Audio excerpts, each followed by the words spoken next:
Oh. Hello, 𝐃𝐽. Good morning, good afternoon, good day, 𝐃𝐽. How is everyone doing today? Sorry we had to push this back a little. I had to drop off Pika earlier at the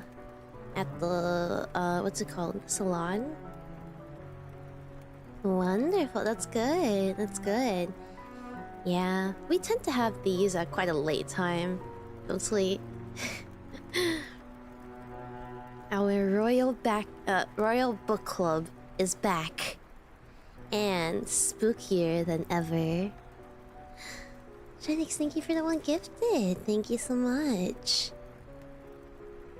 Eepy Day? Well, you can rest assured that I will send you off to Dreamland. With nothing but the best nightmares. Time for peak ambience stream. Thank you, Frostbite. I'm glad you think so. We are going to be reading a bunch of classic horror stories, Halloween stories from literature. I have about, let's see, 1, 2, 3, 4, 5. I have 5 or 6 lined up, and we might read more depending on, how long we have today. You did that with your presents. Giving you nightmares. Oh. It must be really, really scary, no? Yeah. Some of them you might have heard of before. Some of them may be new to you. But regardless, I hope you can sit back, grab a drink, grab a blanket, and listen. Yeah, I'm talking in a bit of a lower cadence today because, well, I think it suits the ambience, doesn't it? It suits it a bit better. And also, this is less strain on my throat, so it's a good thing that I had this scheduled first thing in the week because my throat still kind of hurts. I told Carson you would beg him if he gets... Oh god. Well... Who said anything about me? You guys can feel free to do whatever you want. If you take the slime girl Hima form. Me, I'm staying out of your business. Yeah, sounds nice. Okay, alright. Why don't we start things off with a classic poem? Classic poem, because what would we be reading today if not something by Edgar Allan Poe? The founder, the king of Gothic horror. I do remember people asking me to read some Poe before, so... I don't remember if I've read Poe before on one of these book club streams, but I was thinking of doing both The Raven and The Telltale Heart. Poe, sad Poe. Yeah, I don't remember if I have. I feel like I might have or might not have. I forgot, but either way. Let's start off with The Raven by Edgar Allan Poe. Hold on. I probably should put a outline. So it's actually kind of visible. A little sis for gore. I forgot. I'm sorry, my brain is pee-pee size. My brain is pupukaka. Yeah. Himebird. Let's go. Okay. I'm gonna put on my most dramatic most dramatic narrator voice for this. Alright. The Raven by Edgar Allan Poe. Once upon a midnight dreary, while I pondered weak and weary over many a quaint and curious volume of forgotten lore, while I nodded, nearly napping, suddenly there came a tapping, as of someone gently rapping at my chamber door. "'Tis some visitor," I muttered, tapping at my chamber door. Only this and nothing more. Distinctly, I remember. It was in the bleak December, and each separate dying ember wrought its ghost upon the floor. Eagerly, I wished the morrow. Vainly, I had sought to borrow from my book's surcease of sorrow. Sorrow for the lost Lenore, for the rare and radiant maiden, whom the angels named Lenore, nameless here forevermore. And the silken, sad, uncertain rustling of each purple curtain thrilled me, filled me with fantastic terrors never felt before. So that now, to still the beating of my heart, I stood repeating, "'Tis some visitor entreating entrance at my chamber door, some late visitor entreating entrance at my chamber door. This it is, and nothing more." Presently, my soul grew stronger, hesitating then no longer. "Sir," said I, "why, madam, truly your forgiveness I implore. The fact is I was napping, and so gently you came rapping, and so faintly you came tapping at my chamber door, that I was sure I heard you. Here I opened wide the door. Darkness there, and nothing more. Deep into that darkness peering, long I stood there wondering, fearing, doubting, dreaming dreams no mortal ever dared to dream before. But the silence was unbroken, and the darkness gave no token. And the only word there was spoken was the whispered word, "Lenore." This I whispered, and an echo murmured back the word, "Lenore." Merely this, and nothing more. Back into the chamber turning, all my soul within me burning. Soon again I heard a tapping somewhat louder than before. "Surely," said I, "surely that is something at my window lattice. Let me see then what there it is, and this mystery explore. Let my heart be still a moment, and this mystery explore. 'Tis the wind, and nothing more."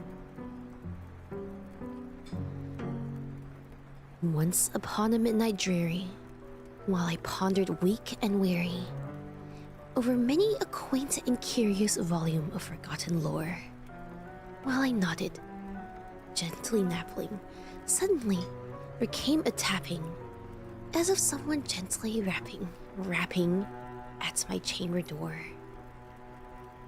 "'Tis some visitor," I muttered, tapping at my chamber door. Only this, and nothing more.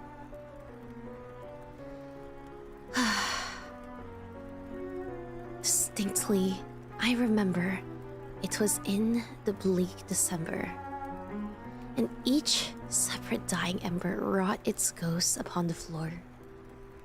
Eagerly, I wished the morrow. Vainly I had sought to borrow from my book's surcease of sorrow. Sorrow for the lost Lenore, the rare and radiant maiden whom the angels named Lenore, nameless here forevermore. The silken, sad, uncertain rustling of each purple curtain thrilled me, filled me with fantastic terrors never felt before. So that now, to To still the beating of my heart, I stood repeating, "'Tis some visitor entreating entrance at my chamber door. Some late visitor entreating entrance at my chamber door. This it is, and nothing more."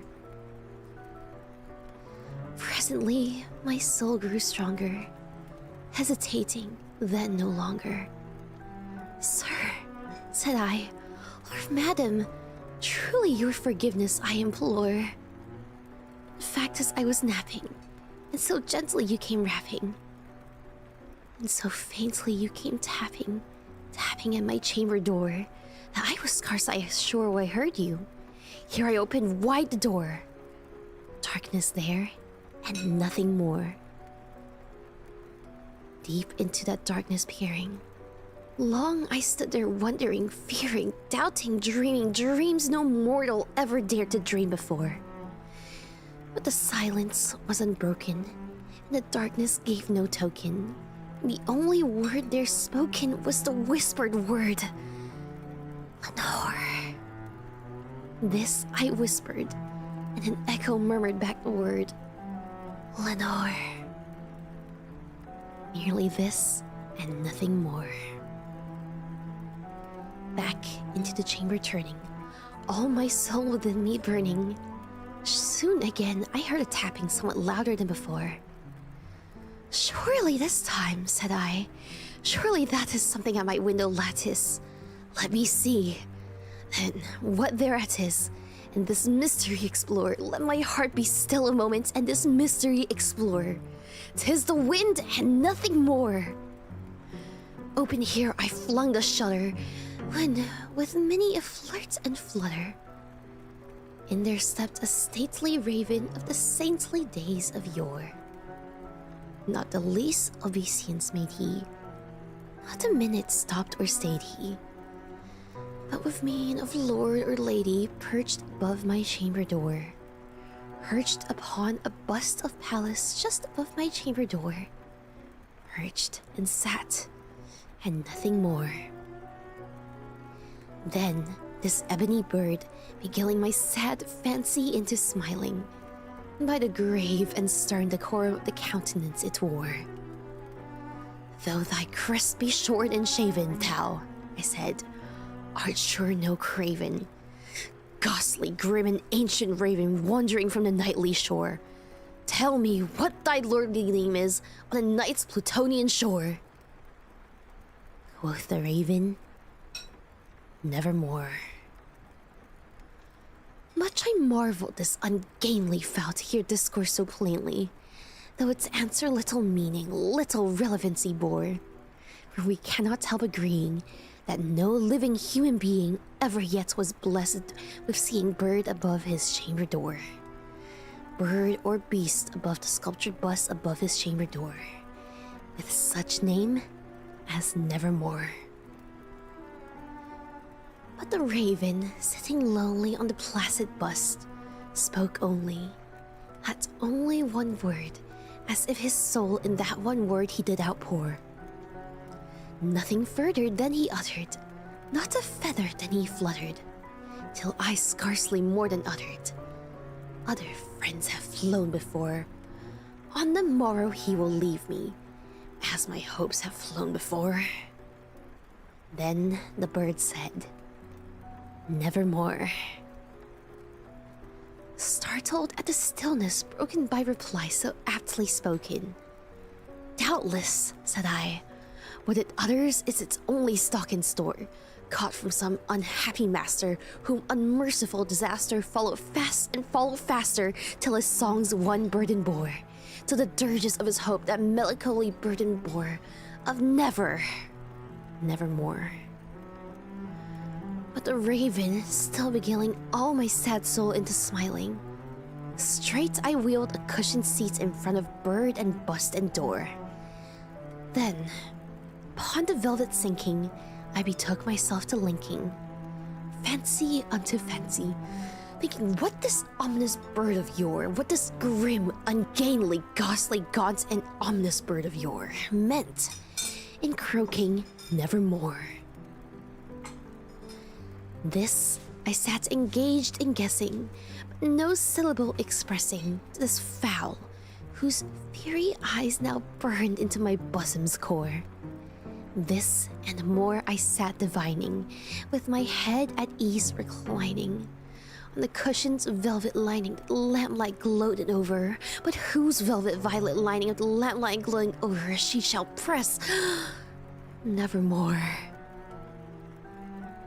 Then, methought, the air grew denser, perfumed from an unseen censer swung by seraphim, whose footfalls tangled on the tufted floor.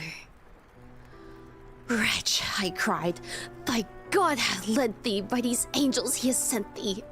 Respite, respite and nepenthe from thy memories of Lenore. Quaff, oh quaff this kind nepenthe, and forget this lost Lenore. Quaffed the raven, nevermore. Prophet, said I, thing of evil, prophet still, if bird or devil, whether tempter sent or whether tempest tossed thee here ashore, desolate, yet all undaunted, on this desert land enchanted, on this home by horror haunted. Tell me truly, I implore, is there balm in Gilead? Tell me, I implore. Quoth the raven, nevermore. Prophet, said I, thing of evil, prophet still of bird or devil, by that heaven that bends above us, by that God we both adore. Tell this soul with sorrow laden, if with the distant Aiden it shall clasp a sainted maiden, whom the angels named Lenore, grasp a rare and radiant maiden, whom the angels named Lenore. Quoth the raven, nevermore. Be that word or sign of farting, bird or fiend, I shrieked, upstarting. Get thee back into the tempest and the night's Plutonian shore. Leave no black plume as a token of the lie thy soul hath spoken. Leave thy loneliness unbroken. Quit the buzz above my door. Take thy beak out from my heart, and take thy form from off my door. Quoth the raven, nevermore.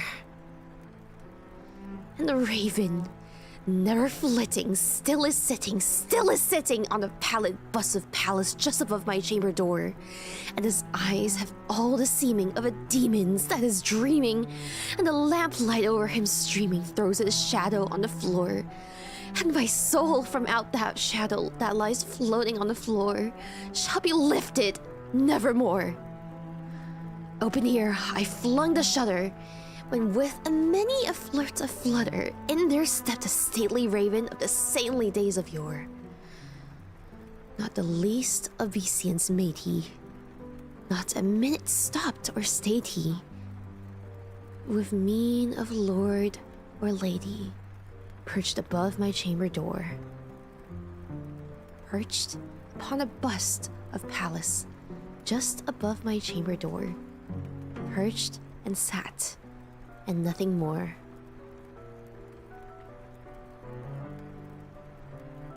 Hold on a second.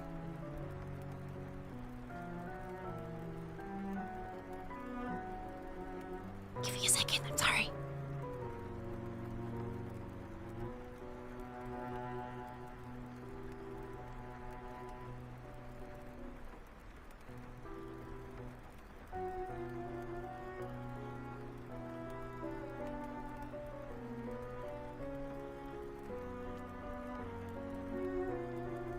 Oh, okay, so I'm not schizo. Okay, so the original doesn't repeat. What the hell? Why does this version repeat?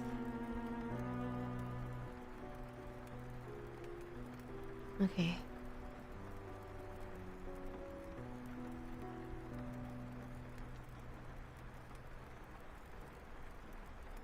Yeah, that's crazy. I thought I was wondering. Okay. Sorry, I will start from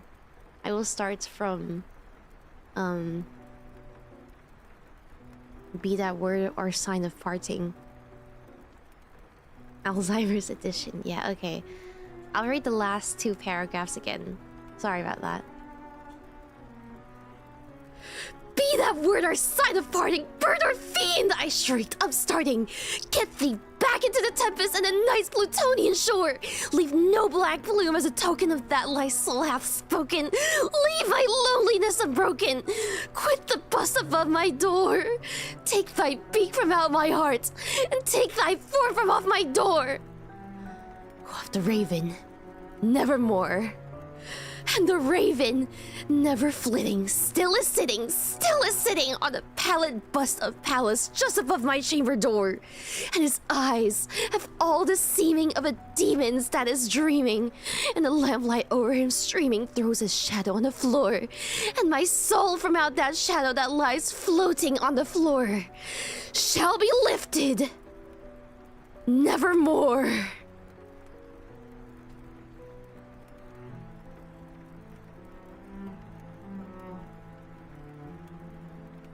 Yeah, what the hell? I had to repeat.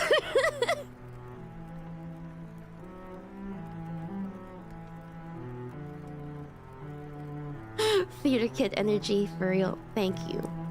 Thank you. Can you tell I was a theater kid?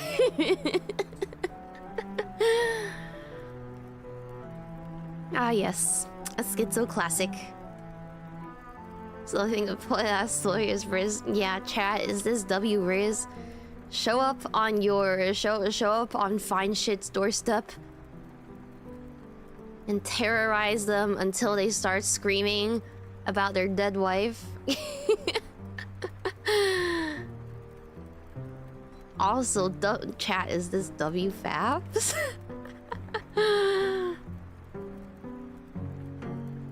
Thank you, thank you. That was The Raven by Edgar Allan Poe. I was wondering why the hell was it repeating? I don't know if it was repeating to like emphasize the schizo like portion of it. I was like, sure, I'll read it anyways in case like it actually is, because I don't remember it repeating. I was like, you know what? It kind of makes you feel. It kind of does make you feel more schizo. So, yeah. Yeah, it must be an error. I don't know. The site that I was reading it from had it repeated. Yeah, oh, okay. I will make sure to cross-check next time. Yeah. He'll be schizomaxing. A lot of his works are about, like, insanity. But this is a very famous one. This is definitely most people's, like, first Poe work. I remember having to read this when I was in middle school. Stuck in a time loop, yeah. Yeah. He was a very sad boy. He was, wasn't it? Yeah, I mean, Poe is a staple of American Gothic literature. A very good intro to Poe. I remember when I had to analyze this poem, like some of the main themes. Mourning, like grief and mourning, definitely like repetition and insanity, trying to distract himself from the pain of losing his love, his Lenore.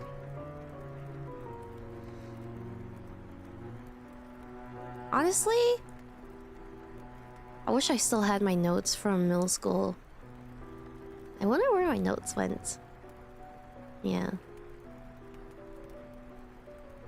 Definitely echoes the idea that grief is here to stay in your heart. It won't fade. It will never fade. Any ideas what inspired Poe's works? I'm not too familiar with like what his upbringing was or anything. Oh, Hima, how are you? Also, oh, thank you. I'll check it out later. I'll check it out later. Yeah. Was the message like, don't lose yourself to sorrow? I think it's definitely a warning. A warning against losing yourself in grief. Oh, I haven't. Yeah. Wait, actually, I wonder how long is how long is Orlando Furioso? It's a poem, right? Let me see. Oh my god, okay, the entire thing is like 14 hours.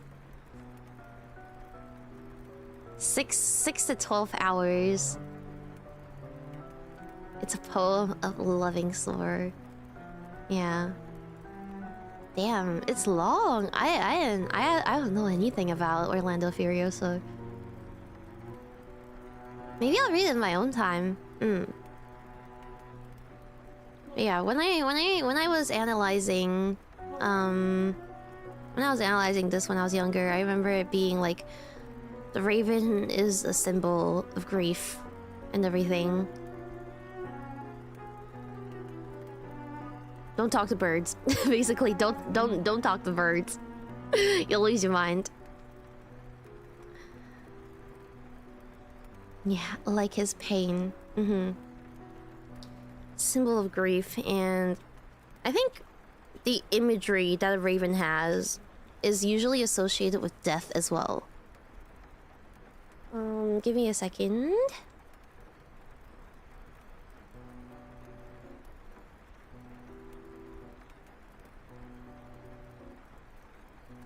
Sorry, my family came in.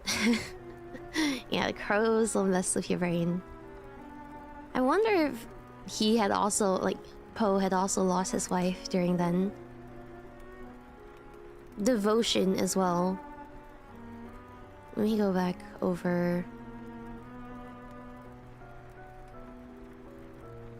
Especially, in the middle, where he started asking the raven questions. Within the distant Aiden. Here, I think Aiden was referring to, like, paradise, right? Is there a bomb in Gilead as well? So it's basically him asking, like, in heaven, like, did my wife make it to heaven? Did my wife make it to heaven? Is there a bomb in Gilead?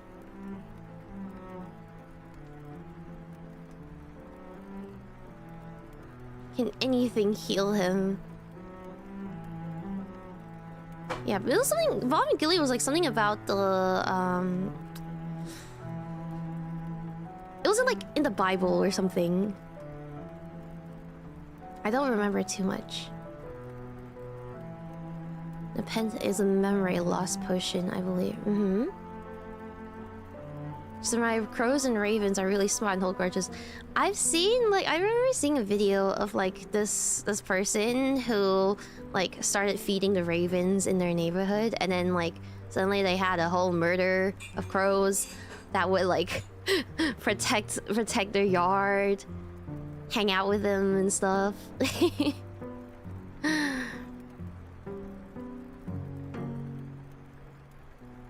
They don't just hold grudges, they're friends. Yeah, you're smart. Poe lost his parents at a young age, it seems. I see. Yeah. When did he write this poem? Like, at what stage in his life?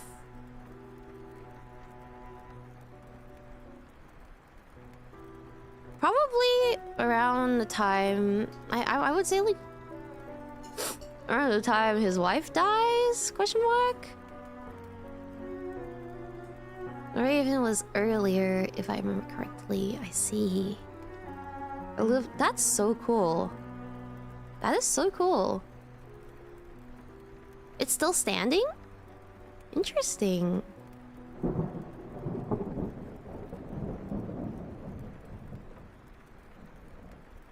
Yeah, a few years before she passed away. I wonder if he saw, like, every time he saw a raven, he'd start losing his mind. His museum has a lot of cute gift shop merch. Oh, does it? Where is the museum? I know he is American, but I don't know, like, where in America. It was UV. Is that, what, Virginia?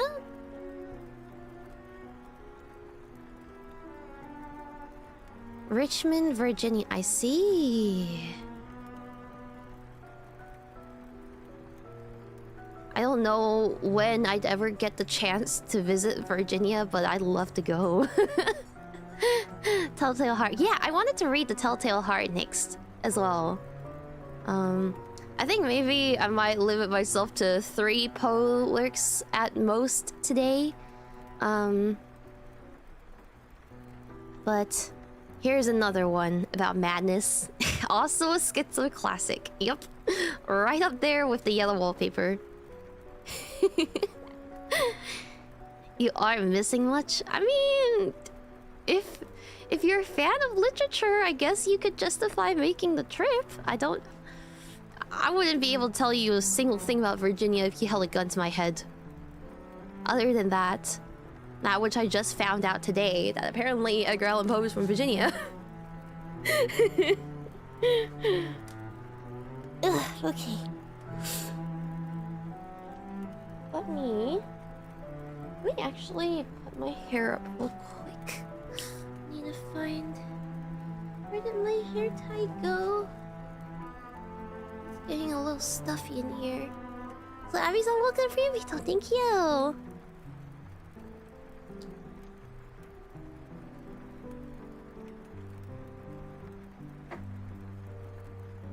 Where the heck did my hair ties go?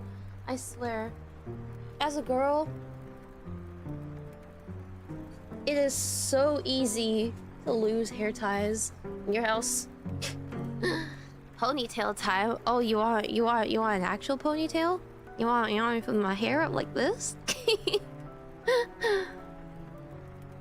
Yeah, I think I've spent like hundreds on hair ties and hair clips throughout my entire life, and have lost every single one somewhere in my house.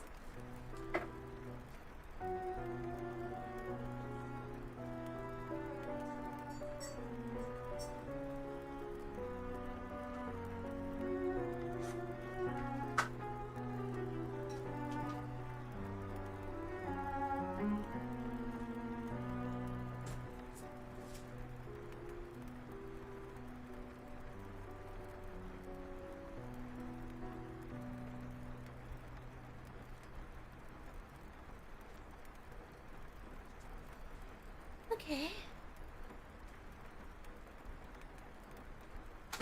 Found one. Ugh. Ew. I found one that I just bought the other day. A Miffy hair tie.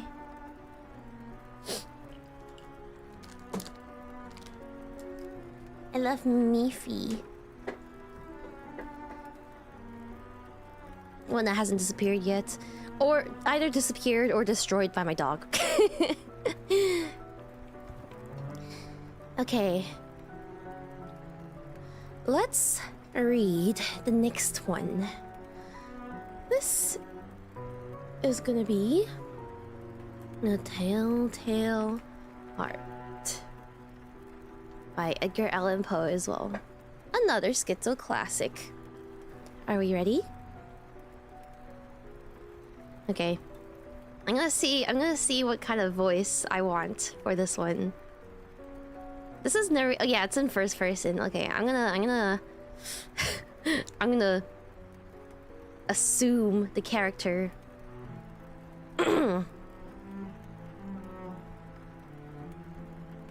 Wait, actually, let me cross-check it first to make sure this is the right version again. Telltale Heart.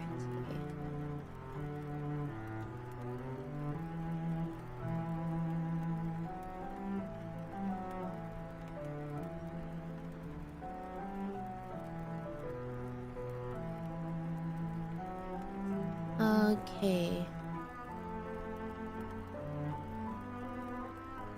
Why are these two versions different?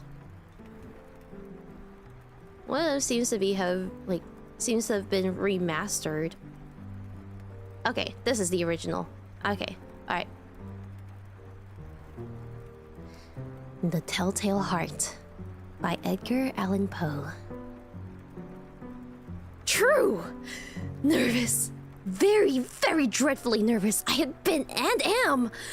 But why will you not say that I am mad? Why will you say I am mad? The disease had sharpened my senses, not destroyed, not dulled them. Above all was the sense of hearing acute. I heard all things in the heaven and in the earth. I heard many things in hell. How, then, am I mad? Hearken and observe how healthily, how calmly I can tell you the whole story. It is impossible to tell how first the idea entered my brain. But once conceived, it haunted me day and night. Object there was none. Passion there was none. I loved the old man. He had never wronged me. He had never given me insult. For his gold, I had no desire. I think it was his eye. Yes, it was this! One of his eyes resembled that of a vulture. A pale blue eye with a film over it. Whenever it fell upon me, my blood ran cold, and so by degrees, very gradually, I made up my mind to take the life of the old man, and thus rid myself of the eye forever. Now this is the point. You fancy me mad. Madman?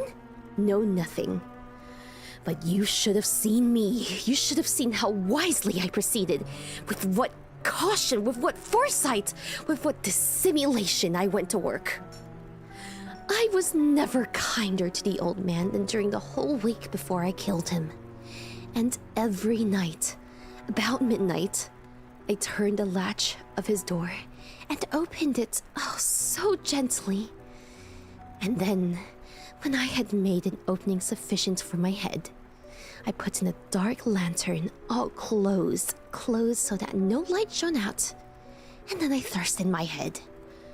Oh, you would have laughed to see how cunningly I thrust it in. I moved it slowly, very, very slowly, so that I might not disturb the old man's sleep. It took me an hour to place my whole head within the opening so far that I could see him as he lay upon his bed. Would a madman have been so wise as this? And then, when my head was well in the room, I undid the lantern cautiously. Oh, so cautiously. Cautiously, for the hinges creaked. I undid it just so much that a single thin ray fell upon the vulture eye. And this I did for 7 long nights, every night, just at midnight. But I found the eye always closed, and so it was impossible to do the work, for it was not the old man who vexed me, but his evil eye. And every morning, when the day broke, I went boldly into the chamber and spoke courageously to him, calling him by name in a hearty tone, and inquiring how he had passed the night. So you see, he would have been a very profound old man indeed to suspect that every night, just at 12, I looked in upon him while he slept. Upon the 8th night, I was more than usually cautious in opening a door. A watch's minute hand moves more quickly than did mine. Never before that night had I felt the extent of my own powers, of my sagacity. I could scarcely contain my feelings of triumph to think that there I was, opening the door little by little, and he not even to dream of my secret deeper thoughts. I fairly chuckled at the idea. Perhaps he heard me, for he moved on the bed suddenly, as if startled. Now, you may think that I drew back, but no. His room was as black as pitch, with a thick darkness, for the shutters were close fastened through fear of robbers. And so I knew that he could not see the opening of the door, and I kept pushing on it steadily.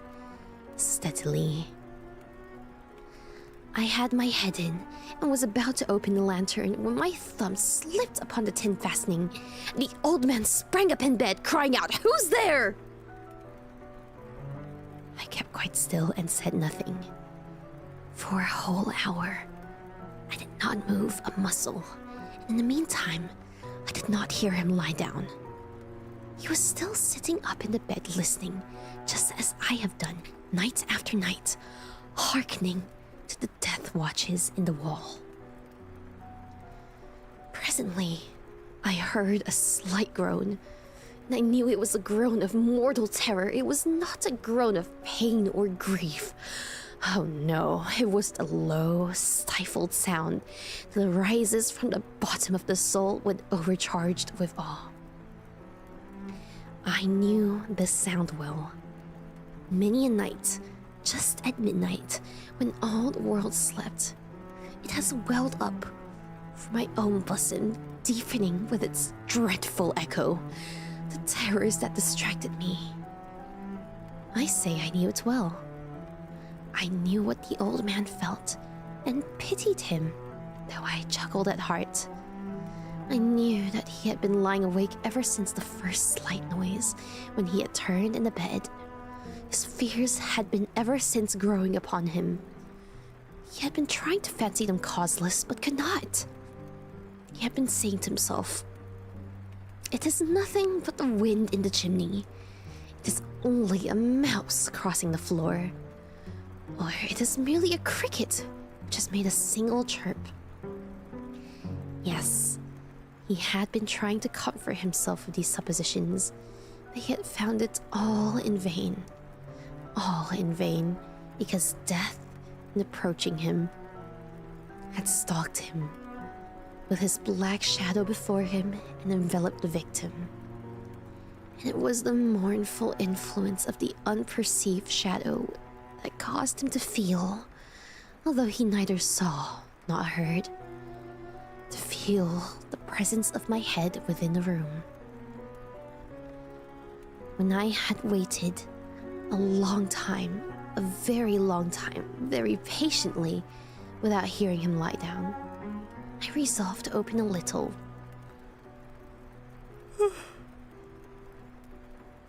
A very, very little crevice in the lantern. So I opened it. You cannot imagine how stealthily, until at length a single dim ray, like the thread of the spider, shot out from the crevice and full upon the vulture eye. It was open, wide open, and I grew furious as I gazed upon it. I saw it with perfect distinctness, all a dull blue with a hideous veil over it that chilled the very marrow in my bones. But I could see nothing else of the old man's face or person, for I had directed the ray, as if by instinct, precisely upon the damned spot. And now, have I not told you that what you mistake for madness is but over-acuteness of the senses? I tried how steadily I could maintain the ray upon the eye. Meanwhile, the hellish tattoo of the heart increased. It grew quicker and quicker and louder every instant. The old man's terror must have been extreme. It grew louder, I say louder every moment. Do you mark me well? I have told you that I am nervous. So I am. And now, at the dead hour of the night, amid the dreadful silence of that old house, so strange a noise as this excited me to uncontrollable terror. Yet for some minutes longer I refrained and stood still. But the beating grew louder. I thought the heart might burst. And now a new anxiety seized me. A sound would be heard by a neighbor. The old man's hour had come. With a loud yell, I threw open the lantern and leaped into the room.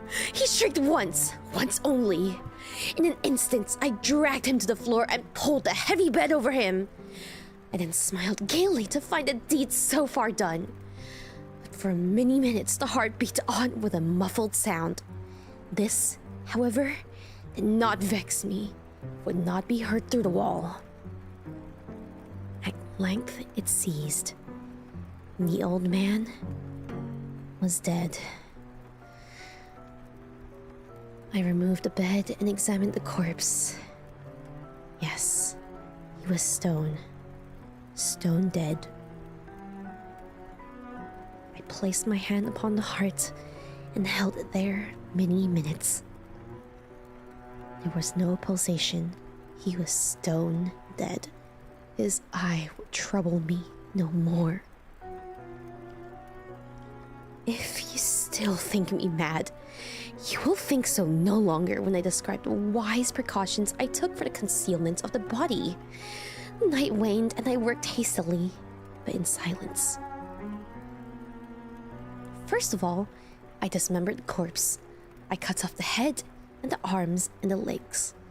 I then took out 3 planks from the flooring of the chamber and deposited all between the scantlings. I then replaced the board so cleverly, so cunningly, that no human eye, not even his, could have detected anything wrong. There was nothing to wash out, no stain of any kind, no blood spot whatever. I had been too wary for that. Tom had caught all. When I had made an end of these labors, it was 4 o'clock, still as dark as midnight.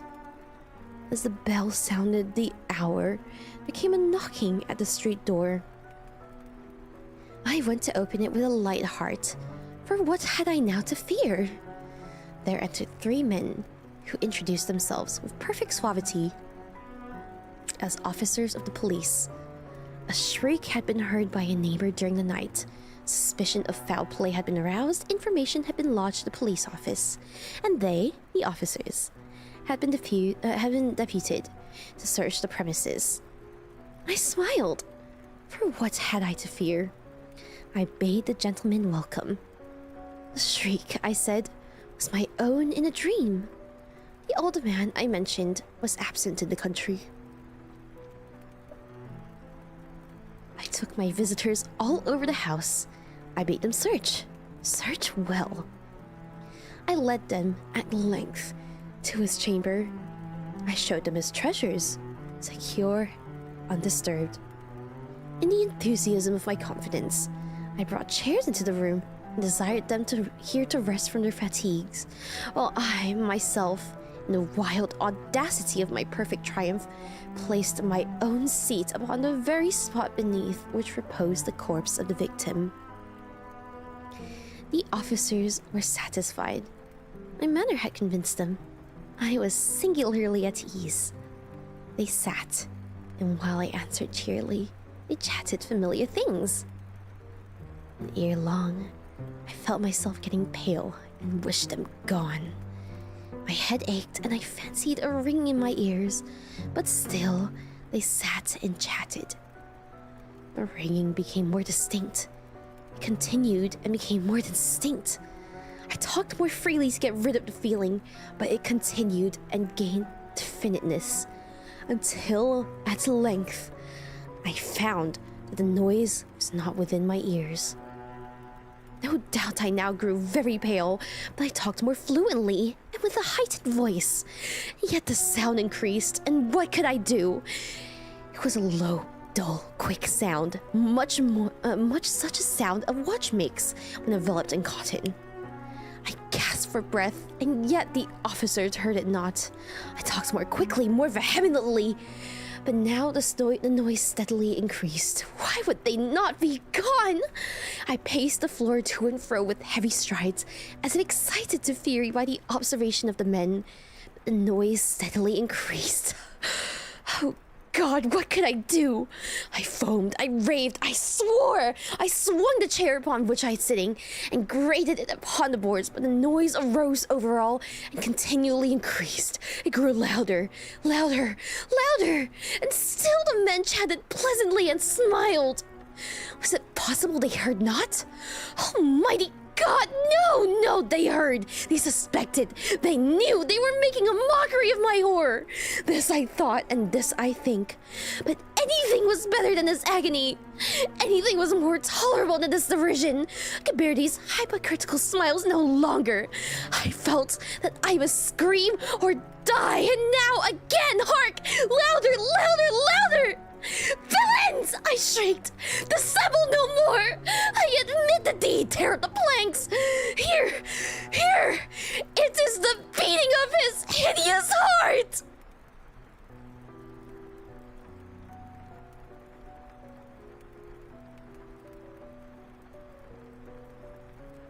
And that was The Telltale Heart by Edgar Allan Poe.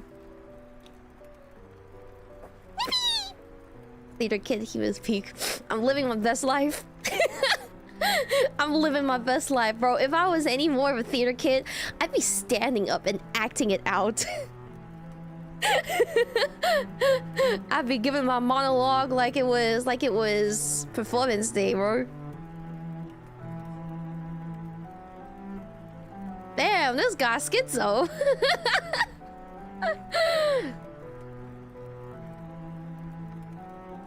But yeah, that was The Telltale Heart by Edgar Allan Poe.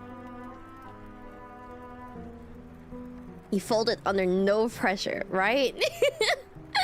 He folded under zero pressure. Folded like a wet towel. I thought he was acting it out the whole time. Honestly, I should have been. Oh my god, my drama teacher would be so proud of me. Yeah, this is peak unreliable narrator. Peak unreliable narrator. Full of heart and twinkling. So true. So true. Bro really was like, I'm not mad. I'm so normal. Bro really said, I'm so normal. And then proceeds to describe how literally just because of this one old man's eye. Honestly, I always interpreted it as like, because he calls it a vulture eye, right? Wait, let me check. I think he called it a vulture eye. Yeah, vulture eye. He's paranoid, I think, right?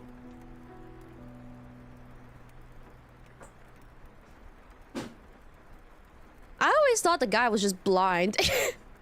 Or like had a lazy eye, but then the bro thought of it as like some fucking psychological evil eye, some demonic eye. Maybe seen as like a reflection of the narrator's guilt. Maybe his actual reasoning. Maybe he had an actual reasoning to kill him. For who knows what, but he was like, no, it's because of the eye. Trust me, it's the eye, bro. I had to do it because he had a lazy eye. And then it started becoming a manifestation of his guilt. He's not built for this. Bro was not built for this. I hear the demons in him. Yeah, that was his 13th reason. Yeah, like, I was thinking, he never describes, like, who the old man is, but what if it was, like, his relative? Yeah, he could be, like, his grandchild or something, or his son, scheming to kill his family member to inherit his fortune or something. Yeah, they live together. Like, what excuse would you have to house an old man otherwise, right? He thought it'd be funny. The old guy being... Yeah, I remember, like, seeing an analysis of it where it could be kind of like a play on words as the word I. I as in, like, me. Perhaps it's like a internal conflict with his own evil I. His own evil self. And then his desperate attempt to destroy the eye becomes sort of like a metaphor for his evil self, his subconscious, his own demons, bro.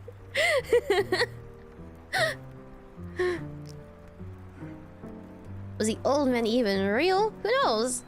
Who knows? He is a famously unreliable narrator from the very start. Could be like a metaphor for his own self-loathing, his own, like, hatred for his inner self. Imagine there was no old man, like, at all, and he was just, like, skitzing out. Every feeling he attributes to the old man is just... It is. The way he describes his fear is, like, pretty much the exact same as he describes his own. That'd be so funny. Like, he'd be like, okay, yeah, I killed him. Check under my floorboards. And then there's nothing. Just a love room. Bro had a bad trip. Who knows? Maybe he was doing mushrooms. Maybe he was doing shrooms. Yeah. I'm glad this story was in first person, because it really makes you kind of like forced into the narrator's disturbed mind. Especially love when the tone starts picking up and getting more and more frantic. Not only is it really fun to voice, but like it's also like really, really effective in picking up the pace of the story. Yeah. You found a needle in this rice ball, bro. Okay. Yeah, I also love how smug he was about like committing the quote-unquote perfect crime, and then his own conscience start getting a bit of him.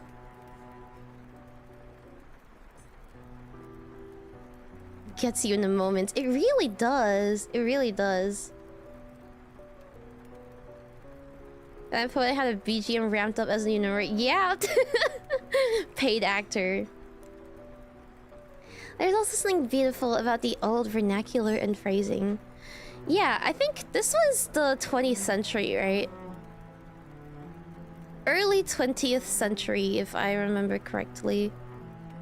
I wish I had a transatlantic... I wish I could do a transatlantic Atlantic accent.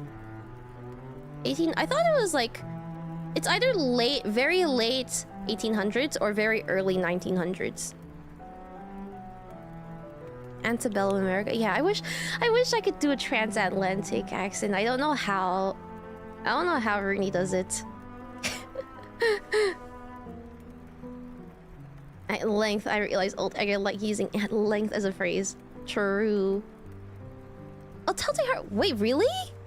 1843? Damn, I did not know that. I always thought he was like... Okay, wait, hold on. Edgar Allan Poe. Birth and death date. Oh, it is 19th century.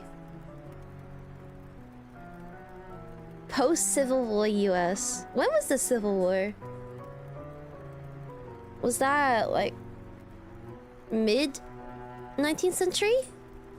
I'm sorry, I don't know much about American history. He never taught us. 1860 to 1865. I see. What do you know about the Civil War? It was the South versus the rest of America or something? Something about slavery and liberation, right? Essentially, yeah. They never taught us anything about this. I learned this all from fucking Hitalia fanfics.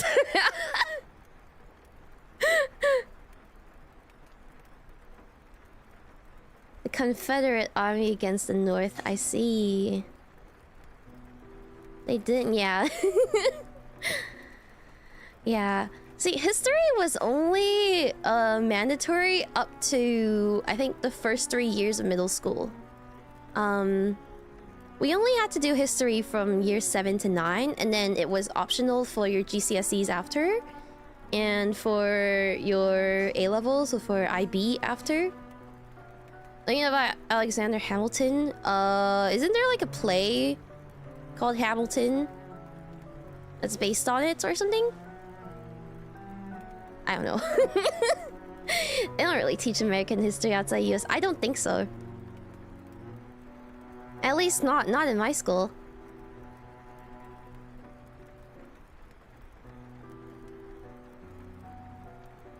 It's a is it a musical? The giant cluster of federal versus... Is federal... like, what? The FBI? the army? Hamilton was during the independence. Okay, I know about the independence war when you guys said a big fuck you to Britain, right? Oh, the whole US government. And then state authority is like what? The... Oh, so central government versus individual states. I see, I see. I'm learning a lot. Shit, dog. I'll list to you what I remember learning about in history. So first, we learned about the Battle of Hastings. We learned about the dynasties of China. Specifically, the first dynasty, and then a lot about the Hastings and yep, classics. A lot about the first dynasty and China's first emperor, and then World War II, obviously. What else? Fuck, I don't remember. Oh yeah, the Holocaust and World War II.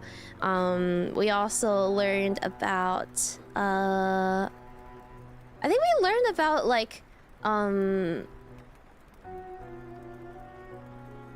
Islamic influence as well.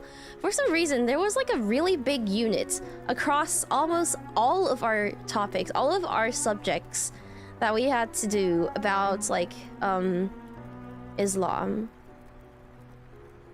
And then oh, we learned about the times of like the American Dream, like what was it, the Oregon Trail, I think. Learned about Britain taking over Hong Kong because obviously the Opium War. Yeah, Manifest Destiny. And then I think there was a little bit about the Cold War, but not too much. It was like an afterthought to World War II. History is usually taught from a local perspective. Yeah. So we learned a lot about the British takeover of Hong Kong. And honestly, I think from my memory, that was it. Because I didn't take history past year 9. Okay, did you learn about 9/11? We actually did not. The first time I learned about 9/11, I kid you not, the first time I found out about 9/11 was from the Rucka Rucka Ali parody. Of the Rucka Rucka Ali parody of Thrift Shop by Macklemore. I'm gonna fly some planes into some buildings in Manhattan. Like that's literally the first time I had ever heard of that happening. Yep. Sorry about 9/11. Damn, that shit sucks.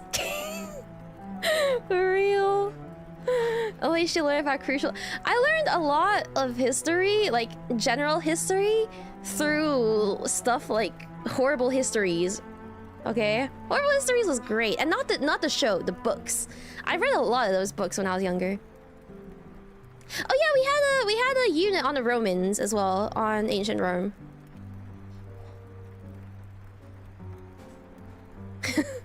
Yeah, and then I think I was like 11 or 12 when I first learned about whatever. Wait, let me see when it came out.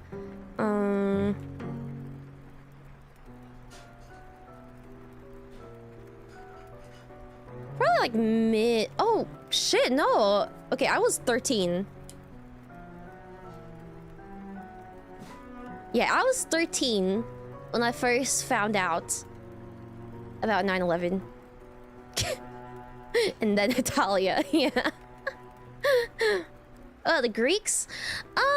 The Greeks was more in our philosophy classes because we had history, and then we had philosophy and religious studies as a unit. Or not yet, sorry, as a subject. So we learned about, like, you know, predestination, theology, what else? The cave allegory, shit like that. Hakma! Yeah. Okay. Let me go to the next story now. I've been talking about random shit for too long now. Play-O is kinda neat, yeah. Every American was born with knowledge of 9/11. Yeah, everyone born after 9/11 at least. I was a baby when it happened. I was just a baby. I didn't even know my ABCs yet.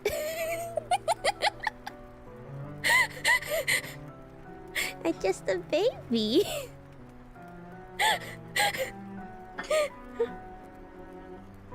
Zoomer. Yeah. I don't even think... Dog. I don't even think I said my first word yet. Where was he on 9/11? Don't worry about it. Don't worry about it.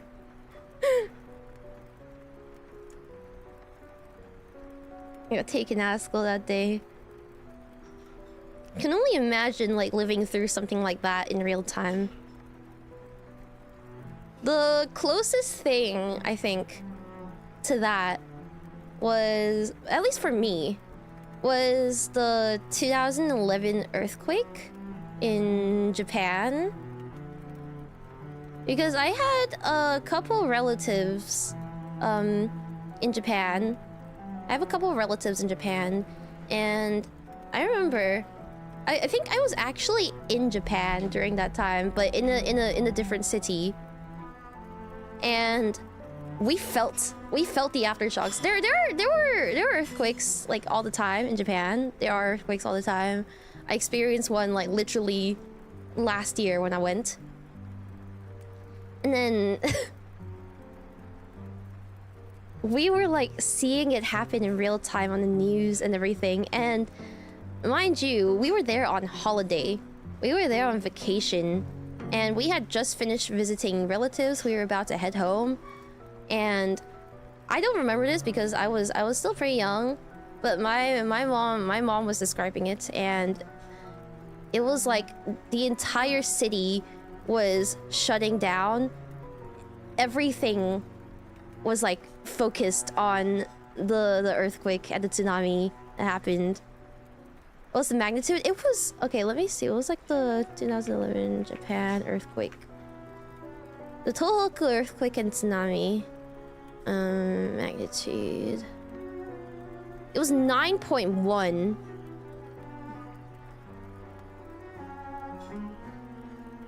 That's huge, bro.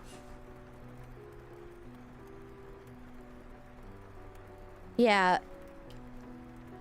Me personally, I don't remember it. I think I was probably asleep. I was probably asleep. I was a kid. I was a kid. But the shaking was pretty bad in Tokyo. Everything was like, it felt like the world paused for a second. Yeah. 9.1 is... Yeah, especially because on the scale, the magnitude is calculated exponentially, I think. Yeah. Thankfully, it wasn't really affected, where we were. It was just, yeah, everything was chaos. And then we learned about it, in school the week that I got back. Scary. Okay. Again, I started yapping. Okay. Enough yapping. I have... Let's see.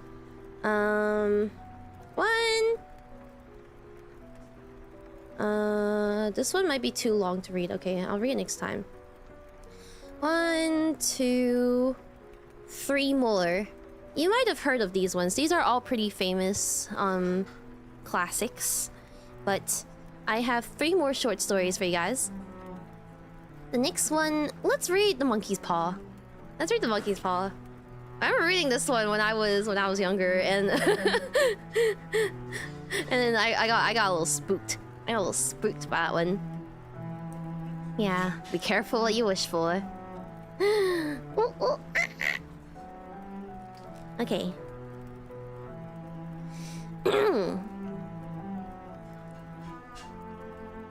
Let's see. This is the Monkey's Paw by 𝐷𝐵 Jacobs. Alright. The Monkey's Paw by 𝐷𝐵 Jacobs. Without, the night was cold and wet, but in the small parlor of Laburnum Villa, the blinds were drawn and the fire burned brightly. Father and son were at chess, the former who possessed ideas about the game involving radical chances, putting his king into such sharp and unnecessary perils that it even provoked comment from the white-haired old lady knitting placidly by the fire.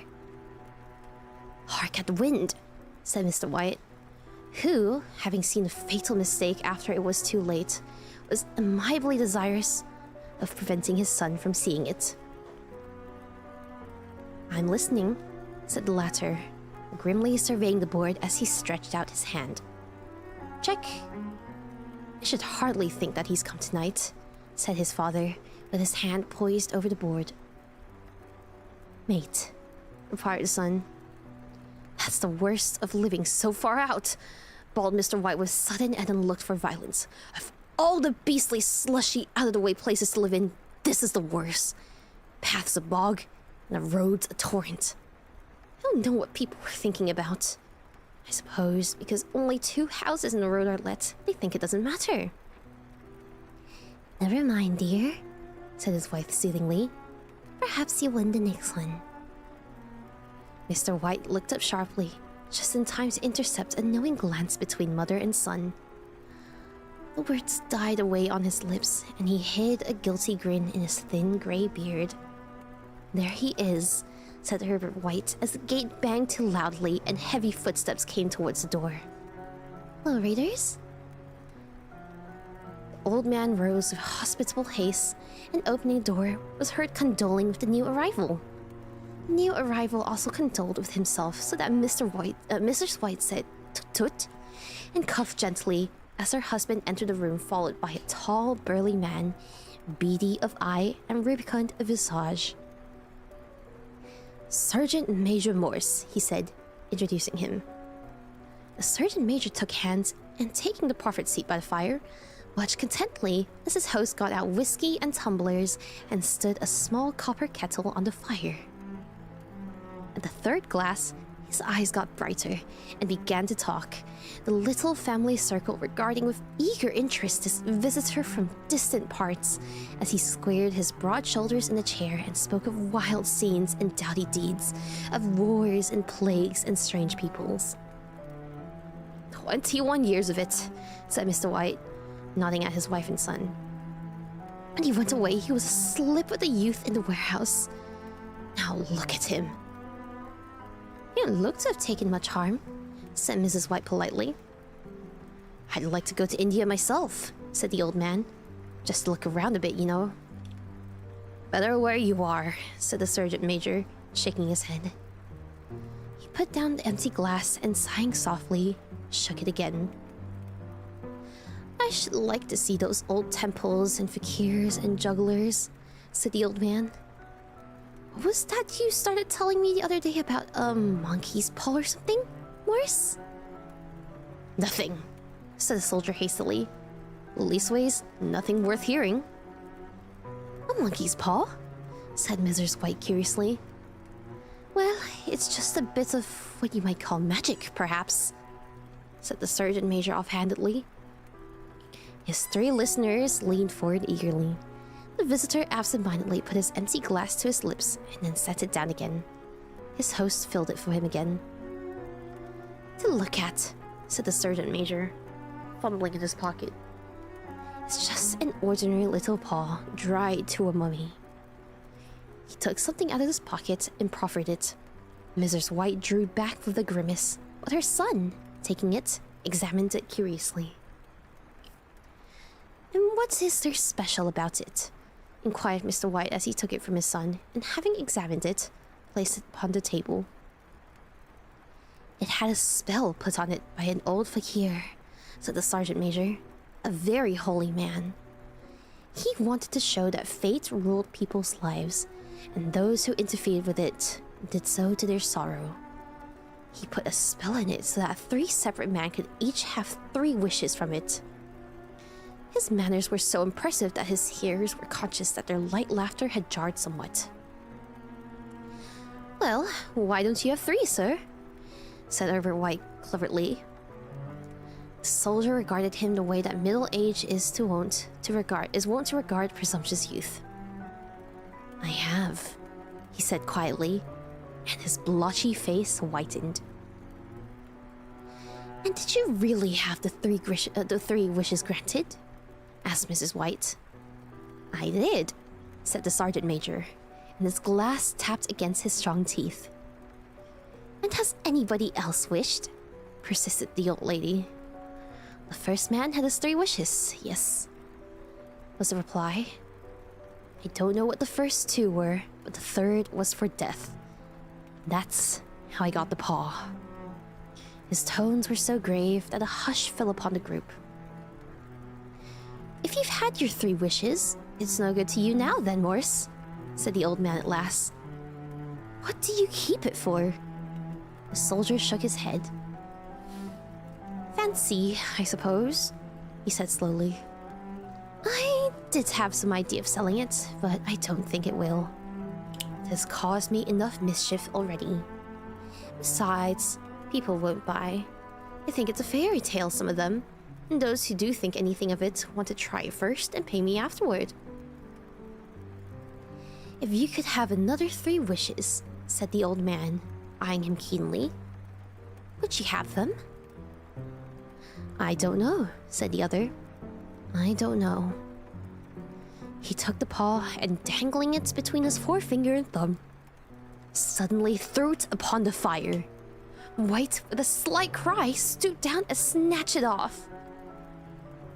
"Better let it burn," said the soldier solemnly. "If you don't want it, Morris," said the other, "give it to me." "I won't," said his friend doggedly. "I threw it on the fire. If you keep it, don't blame me for what happens. Pitch it on the fire like a sensible man." The other shook his head and examined his possession closely. "How do you do it?" he inquired. "Hold it up in your right hand and wish aloud," said the sergeant major. "But I warn you, the consequences." "Sounds like the Arabian Nights," said Mrs. White as she rose and began to set the supper. "Don't you think you might wish for 4 pairs of hands for me?" Her husband drew the talisman from his pocket, and all 3 burst into laughter as the sergeant major, with a look of alarm on his face, caught him by the arm. "If you must wish," he said gruffly, "wish for something sensible." Mr. White dropped it back in his pocket, and placing chairs, motioned to his friend to the table. In the business of supper, the talisman was partly forgotten, and afterward, the 3 sat listening in an enthralled fashion to a second installment of the soldier's adventures in India. "If the tale about the monkey's paw is not more truthful than those he has been telling us," said Herbert as the door closed behind their guests, just in time to catch the last train, "we shan't make much of it." "Did you give anything for it, father?" inquired Mrs. White, regarding her husband closely. "A trifle," said he, coloring slightly. "He didn't want it, but I made him take it, and he pressed me again to throw it away." "Likely," said Herbert with pretended horror. "Why, we're going to be rich and famous and happy. Wish to be an emperor, father, to begin with. Then you can't be henpecked." He darted around the table, pursued by the mallet line and Mrs. White armed with an anti-macassar. Mr. White took the paw from his pocket and eyed it dubiously. "I don't know what to wish for, and that's a fact," he said slowly. "It seems to me I've got all I want." "If you only cleared the house, you'd be quite happy, wouldn't you?" said Herbert, with his hand on his shoulder. "Well, we'll wish for 200 pounds then. That'll just do it." His father, smiling shamefacedly at his own credulity, held up the talisman as his son, with a solemn face, somewhat marred by a wink at his mother, sat down and struck a few impressive chords. "I wish for 200 pounds, said the old man distinctly. A fine crash from the piano greeted his words, interrupted by a shuddering cry from the old man. His wife and son ran towards him. "It's moved!" he cried, with a glance of disgust at the object as it lay on the floor. "As I wished it twisted in my hand like a snake." "Well, I don't see the money," said his son as he picked it up and placed it on the table. "And I bet I never shall." "It must have been your fancy, father," said his wife, regarding him anxiously. He shook his head. "Never mind, there's no harm done. But it gave me a shock all the same." They sat down by the fire again while the two men finished their pipes. Outside, the wind was higher than ever as the old man started nervously at the sound of a door banging upstairs. A silence unusual and depressing settled on all three, which lasted until the old couple rose to retire for the night. "I expect you'll find the cash tied up in the big bag in the middle of your bed," said Herbert as he bade them good night. "And something horrible squatting on top of your wardrobe watching you as you pocket your ill-gotten gains." He sat alone in the darkness, gazing at the dying fire and seeing faces in it. The last was so horrible and so simian, he gazed in it in amazement. It got so vivid that, with a little uneasy laugh, he felt on the table for a glass containing a little water to throw over it. His hand grasped a monkey's paw, and with a little shiver, he wiped his hand on his coat and went up to bed. And that was part 1. Hold on, give me... I'm gonna go get a drink of water. I will be right back.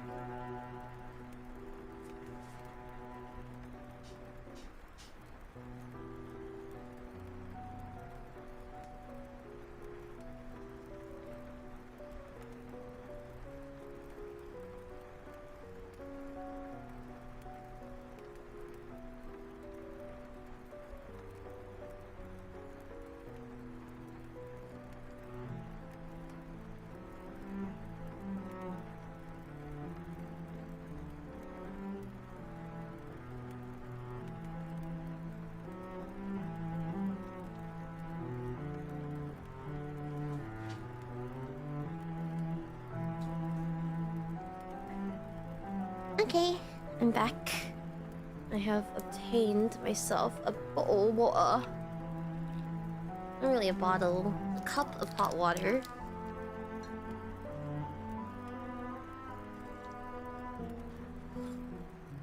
Cup of hot water. Eepy. Okay, alright. Now, let's move on to part 2. Okay. Part 2.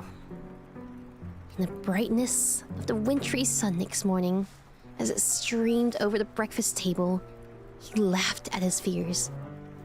There was an air of prosaic wholesomeness about the room which it had lacked on the previous night, and a dirty, shriveled little paw was pitched on the sideboard with a carelessness which betokened no great belief in its virtues.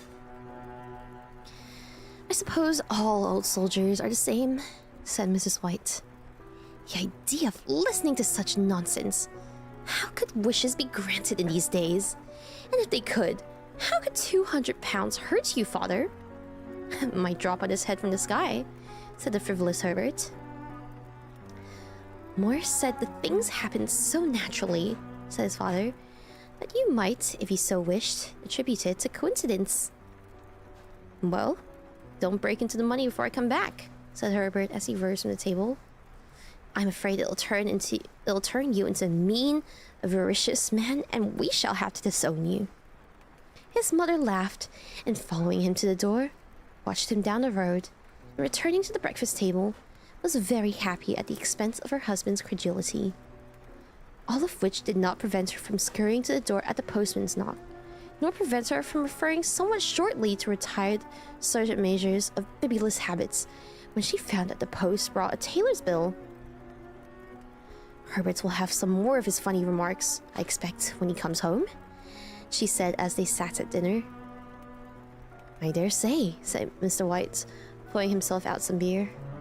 For all that, the thing moved in my hand, that I'll swear to. You thought it did, said the old lady soothingly. I say it did, replied the other. There's no thought about it. It just... What's the matter? His wife made no reply. She was watching the mysterious movements of a man outside, who, peering in an undecided fashion at the house, appeared to be trying to make up his mind to enter.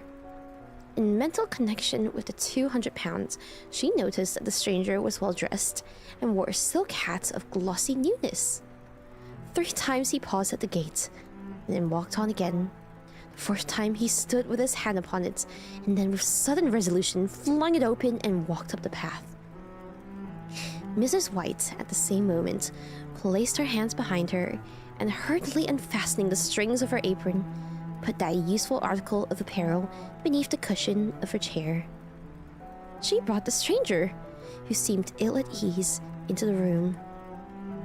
He gazed at her furtively and listened in a preoccupied fashion as the old lady apologized for the appearance of the room and her husband's coat, a garment which he usually reserved for the garden.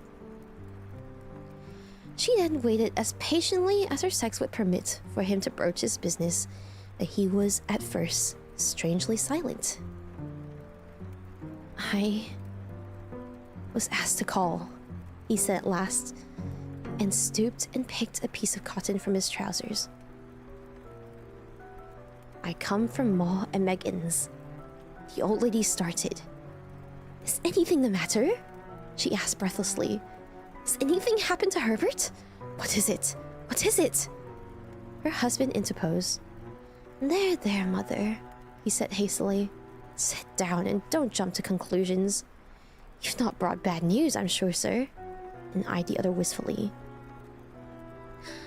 I'm sorry, began the visitor. Is he hurt? Demanded the mother wildly. The visitor bowed in assent. Badly hurt, he said quietly. But he is not in any pain. Oh, thank God, said the old woman, clasping her hands. Thank God for that, thank... She broke off as the sinister meaning of the assurance dawned on her, and she saw the awful confirmation of her fears in the other's averted face. She caught her breath, and turning to her slower-witted husband, laid her trembling hand on his.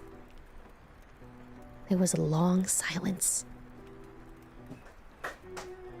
He was caught in the machinery, said the visitor at length in a low voice. Caught in the machinery, repeated Mr. White in a dazed fashion. Yes. He sat staring out the window, and taking his wife's hand between his own, pressed it as he had been wont to do in their old courting days nearly 40 years ago.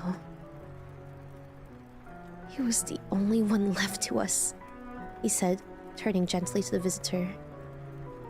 "'Tis hard." The other coughed, and rising, walked slowly to the window. "The firm wishes me to convey their sincere sympathy with you in your great loss," he said, without looking round. "I beg that you will understand I am only their servant and merely obeying orders." There was no reply. The old woman's face was white, her eyes staring and her breath inaudible. And the husband's face was a look such as his friend the sergeant might have carried into his first action. "I was to say that Ma and Megan's disclaim all responsibility," continued the other. They admit no liability at all, but in consideration of your son's services, they wish to present you with a certain sum as compensation. Mr. White dropped his wife's hand, and rising to his feet, gazed with a look of horror at his visitor. His dry lips shaped the words, "How much?" 200 pounds was the answer. Unconscious of his wife's shriek, the old man smiled faintly, put out his hands like a sightless man, and dropped, a senseless heap, to the floor.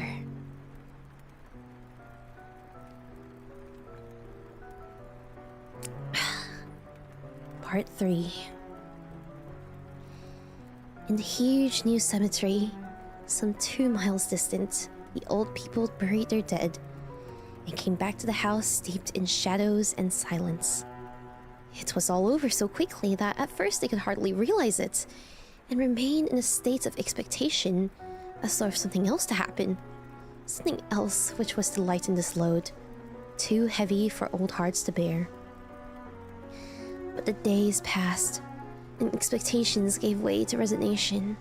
The hopeless resignation of the old, sometimes miscalled apathy. Sometimes they hardly exchanged a word, for now they had nothing to talk about, and their days were long to weariness. It was about a week after that the old man, waking suddenly in the night, stretched out his hand and found himself alone. The room was in darkness, and a sound of subdued weeping came from the window. He raised himself in bed and listened. "Come back," tenderly, he said. "You will be cold." "It is colder for my son," said the old woman, and wept afresh. Sounds of her sobs died away on his ears. The bed was warm and his eyes heavy with sleep. He dozed fitfully, and then slept until a sudden wild cry from his wife awoke him with a start. "The paw!" she cried wildly. "The monkey's paw!" He started up in alarm. "Where? Where is it? What's the matter?" She came stumbling across the room towards him. "I want it," she said quietly. "You've not destroyed it?" "It's in the parlor on the bracket," he replied, marveling. "Why?" She cried and laughed together, and bending over, kissed his cheek. "I only just thought of it," she said hysterically. "Why didn't I think of it before? Why did you think of it?" "Think of what?" he questioned. "The other 2 wishes," she replied rapidly. "We've only had 1. "Was that not enough?" he demanded fiercely. "No," she cried triumphantly. "We'll have 1 more. Go down and get quickly and wish our boy alive again." The man sat in bed and flung the bedclothes from his quaking limbs. "Good God, you are mad!" he cried aghast. "Get it," she panted. "Get it quickly and wish. Oh, my boy, my boy!" Her husband struck a match and lit the candle. "Get back to bed," he said unsteadily. "You don't know what you're saying." "We had the first wish granted," said the old woman feverishly. "Why not the second?" "A coincidence," stammered the old man. "Go get it and wish," cried his wife, quivering with excitement. The old man turned and regarded her, and his voice shook. "He has been dead 10 days, and besides, I would not tell you else, but I could only recognize him by his clothing. If he was too terrible for you to see then, how now?" "Bring him back," cried the old woman, and dragged him towards the door. "Do you think I fear a child I have nursed?" Sorry, I'm getting a little Eepy reading all this. He went down in the darkness and felt his way to the parlor, and then to the mantelpiece. The talisman was in its place, and the horrible fear that the unspoken wish might bring his mutilated son before him ere he could escape from the room seized upon him. and he caught his breath as he found that he had lost the direction of the door. His brow cold with sweat, he felt his way around the table and groped along the wall until he found himself in a small passage with the unwelcome thing in his hand. Even his wife's face seemed changed as he entered the room. It was white and expectant, and to his fears seemed to have an unnatural look upon it. He was afraid of her. "Wish!" she cried in a strong voice. "It is foolish and wicked," he faltered.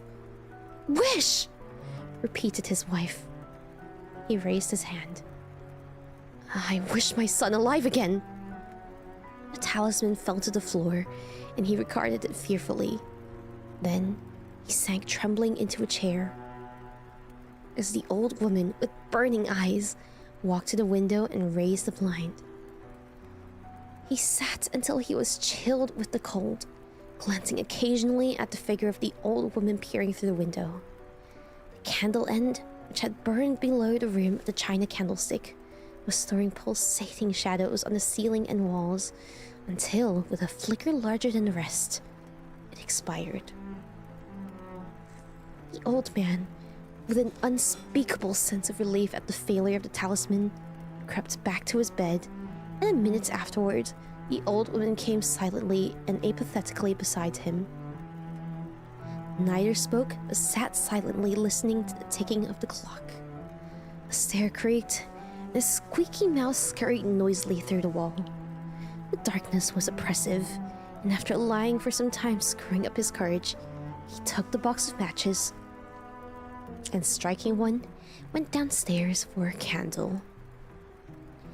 At the foot of the stairs, the match went out, and he paused to strike another, and at the same moment, a knock came so quiet and stealthy as to be scarcely audible, sounded on the front door. The matches fell from his hand and spilled in the passage. He stood motionless, his breath suspended, until the knock was repeated. Then he turned and fled swiftly back to his room and closed the door behind him. A third knock sounded through the house. "What's that?" cried the old woman, starting up. "A rat," said the old man in shaking tones. "A rat. It passed me on the stairs." His wife sat up in bed listening. A loud knock resounded through the house. "It's Herbert!" She ran to the door, but her husband was before her, and catching her by the arm, held her tightly. "What are you going to do?" he whispered hoarsely. "It's my boy! It's Herbert!" she cried, struggling mechanically. "I forgot it was 2 miles away! What are you holding me for? Let go! I must open the door!" "For God's sake, don't let it in!" cried the old man, trembling. "You're afraid of your own son!" she cried, struggling. "Let me go! I'm coming, Herbert! I'm coming!" There was another knock and another. The old woman, with a sudden wrench, broke free and ran from the room. Her husband followed to the landing and called after her appealingly as she hurried downstairs. He heard the chain rattle back and the bolt drawn slowly and stiffly from the socket. Then the old woman's voice, straining and panting. "The bolt!" she cried loudly. "Come on, I can't reach it!" But her husband was on his hands and knees, groping wildly on the floor in search of the paw. If only he could find it before the thing outside got in. A perfect fusillade of knocks reverberated through the house, and he heard the scraping of a chair as his wife put it down in the passage against the door. He heard the creaking of the bolts as it slowly came back, and at the same moment he found the monkey's paw and frantically breathed his third and last wish. Knocking ceased suddenly, although the echoes of it were still in the house. He heard the chair drawn back, and the door opened. A cold wind rushed up the staircase, and a long, loud wail of disappointment and misery from his wife gave him the courage to run down to her side, and then to the gate beyond. The street lamp flickering opposite shone on a quiet and deserted road.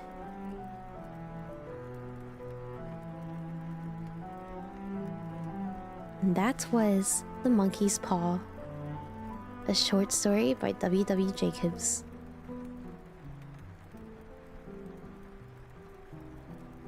I remember reading this one and it freaked me out a lot when I was younger. Yeah. This was scary. So what do we think his final wish was? Obviously for his son to be dead again, no? Would you try your hand? Well, I would want to be very, very specific about my wish if I did try it. I think that goes without saying. But there will probably be one way or another that the monkey's paw would curl in a way you never expect. Yeah, I think even if you are really, really specific about it, nothing comes without a cost. So be careful what you wish for. Yeah.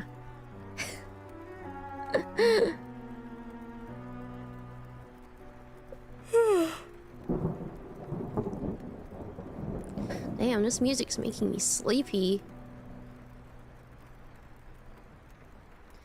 Yeah. It is calming. I'm glad. I'm glad. Equivalent. Yeah. Sorry. Equivalent exchange. He wished to be reunited. I think. Not that he would be dead.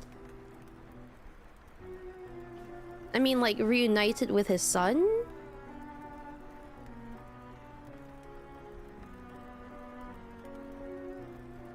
I don't know. There's a reason why you have the term yeah. The Chinese sigh. But yeah. Honestly, if I was gonna wish, I would wish for a lot more than $200. $200 is great. What do you wish the opposite? Like, I wish I had no money? I don't know. It's still find a way to be bad, right? Yeah, no matter how smart you go about it, the wish will be granted, just in a way you can't predict. It's just like... kind of reminds me of, like, the Final Destination sort of philosophy of no matter how hard you try to prevent fate from taking its course, it will happen one way or another. I feel like they were probably inspired by Monkey's Paw. $200, $200. $200 was a lot back then. They said that it could pay off the rest of the house. Sorry, I was small just to test out, and even then it backfired. Yeah, imagine if you wished for something, like, really crazy. What was the downside for a dude whose last wish was him to be dead? I don't think it's like... I don't know, maybe it would balance... Maybe it would balance out? Maybe it's like the more greedy you get with your wish, the bigger of a punishment you receive? Yeah. Planet explodes. Between the philosophy, history, and literature, we're getting awful intellectual. Yeah, I like doing these streams. It's been a while since I last did one. Maybe you can become a zombie if you wish for death. Yeah, maybe. Maybe your soul can never be put to rest or something. Yeah, maybe you go to hell. Yeah, don't fuck with fate.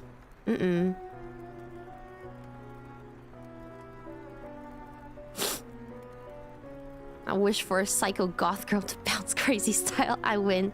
Be careful what you wish for. Yeah. The bigger your desire and greed, the more evil you incur. Definitely has like the what's it called?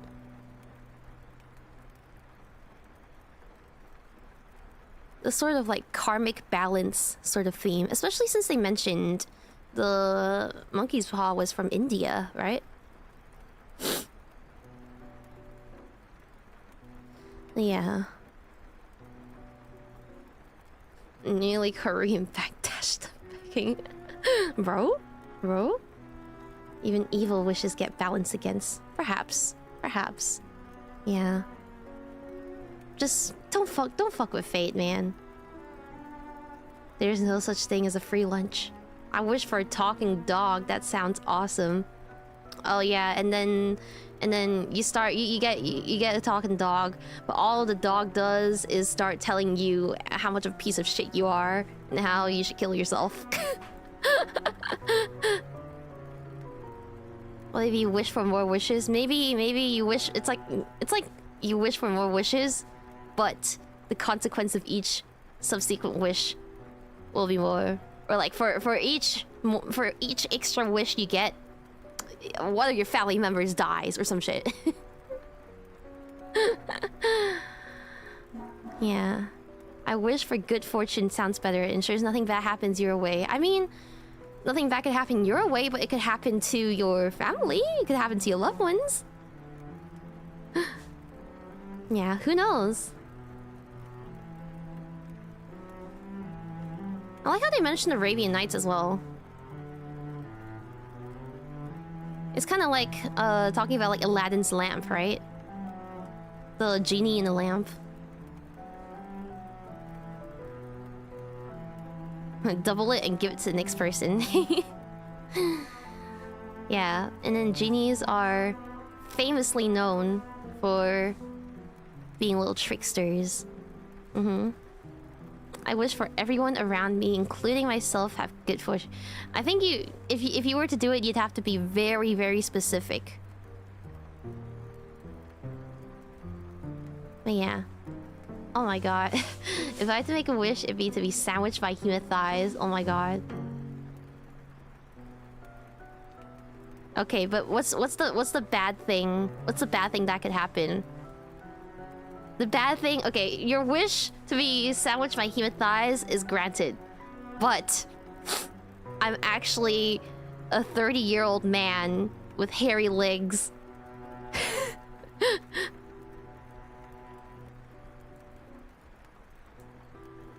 That's the catch. To even better. Oh my god. Okay. Alright. That's a win, bro. Bro? Not the self-report. Not the self-reports. Betos being Betos, of course. Of course. Okay.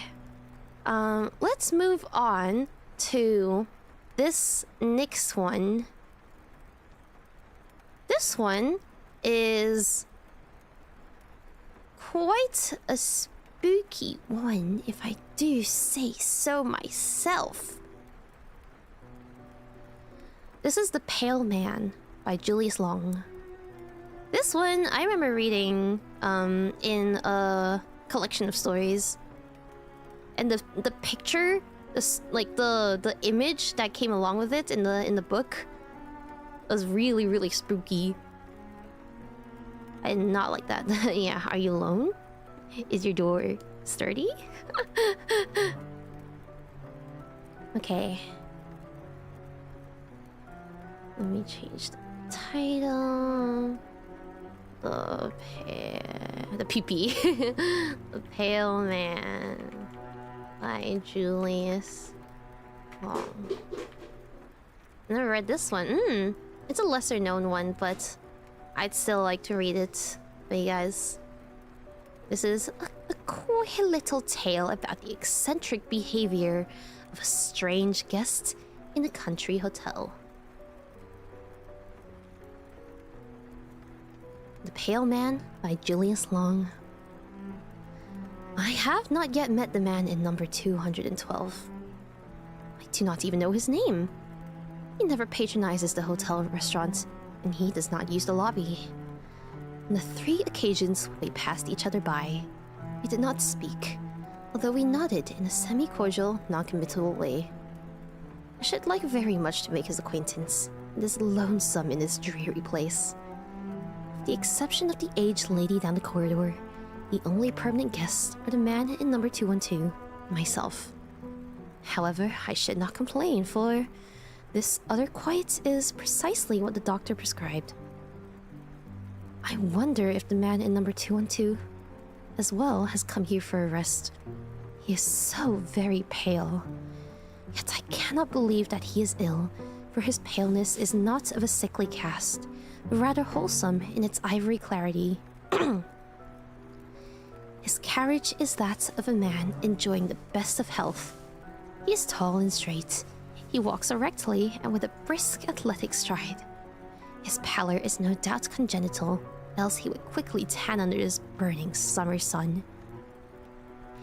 He must have traveled here by auto, for he certainly was not a passenger on the train that brought me, and he checked in only a short time after my arrival. I had briefly rested in my room and was walking down the stairs when I encountered him ascending with his bag. It is odd that her venerable bellboy did not show him to his room. It is odd, too, that with so many vacant rooms in the hotel, he should have chosen number 212 at the extreme rear. The building is a long, narrow affair 3 stories high. The rooms are all on the east side, as the west wall is flush with a decrepit business building. The corridor is long and drab, and its stiff, bloated paper exudes a musty, unpleasant odor. The feeble electric bulbs that light it shine dimly as from a tomb. Revolted by this corridor, I insisted vigorously upon giving number 201, which is at the front and blessed with southern exposure. The room clerk, a disagreeable fellow with a Hitler mustache, was very reluctant to let me have it, as it is ordinarily reserved for his more profitable transient trade. I fear my stubborn insistence has made him an enemy. If only I had been as self-assertive 30 years ago, I should now be a full-fledged professor instead of a broken-down assistant. I still smart from the cavalier manner in which the president of the university summarily recommended my vacation. No doubt he acted for my best interests. The people who have dominated my poor life invariably have. Oh well, the summer's rest will probably do me considerable good. It is pleasant to be away from the university. There's something positively gratifying about the absence of the graduate student face. If only it were not so lonely. I must devise a way of meeting the pale man in number 212. Perhaps the room clerk can arrange matters. I have been here exactly a week, and if there is a friendly soul in this miserable little town, he has escaped my notice. Although the tradespeople accept my money with flattering eagerness, they studiously avoid even the most casual conversation. I am afraid I can never cultivate their society unless I can arrange to have my ancestors recognized as local residents for the last 150 years. Despite the coolness of my reception, I have been frequently venturing abroad. In the back of my mind, I have cherished hopes I might encounter the pale man in number 211. Incidentally, I wonder why he has moved from number 212. There is certainly little advantage in coming only one room near to the front. I noticed a change yesterday when I saw him coming out of his new room.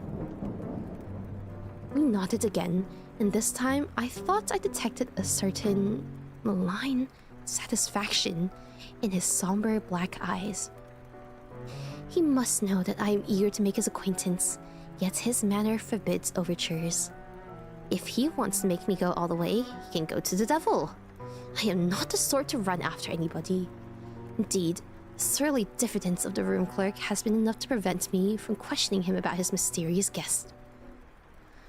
I wonder where the pale man takes his meals. I've been absenting myself from the hotel restaurant and patronizing the restaurants outside. At each, I have ventured inquiries about the man in number 210.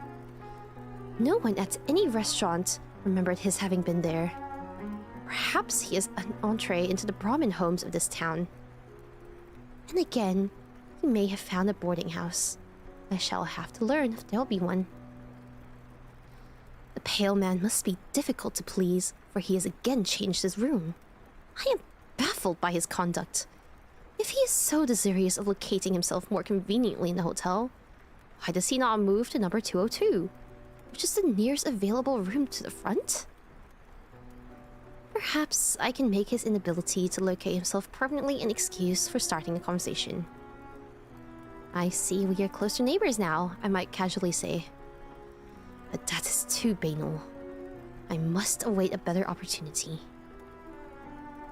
He's done it again! He is now occupying number 209. I am intrigued by his little game. I waste hours trying to fathom its point. What possible motive could he have? I should think he would get on hotel people's nerves. I wonder what a combination bellhop chambermaid thinks of having to prepare 4 rooms for a single guest. If he were not stone deaf, I would ask him. At present, I feel too exhausted to attempt such an innovating conversation. I am tremendously interested in the pale man's next move.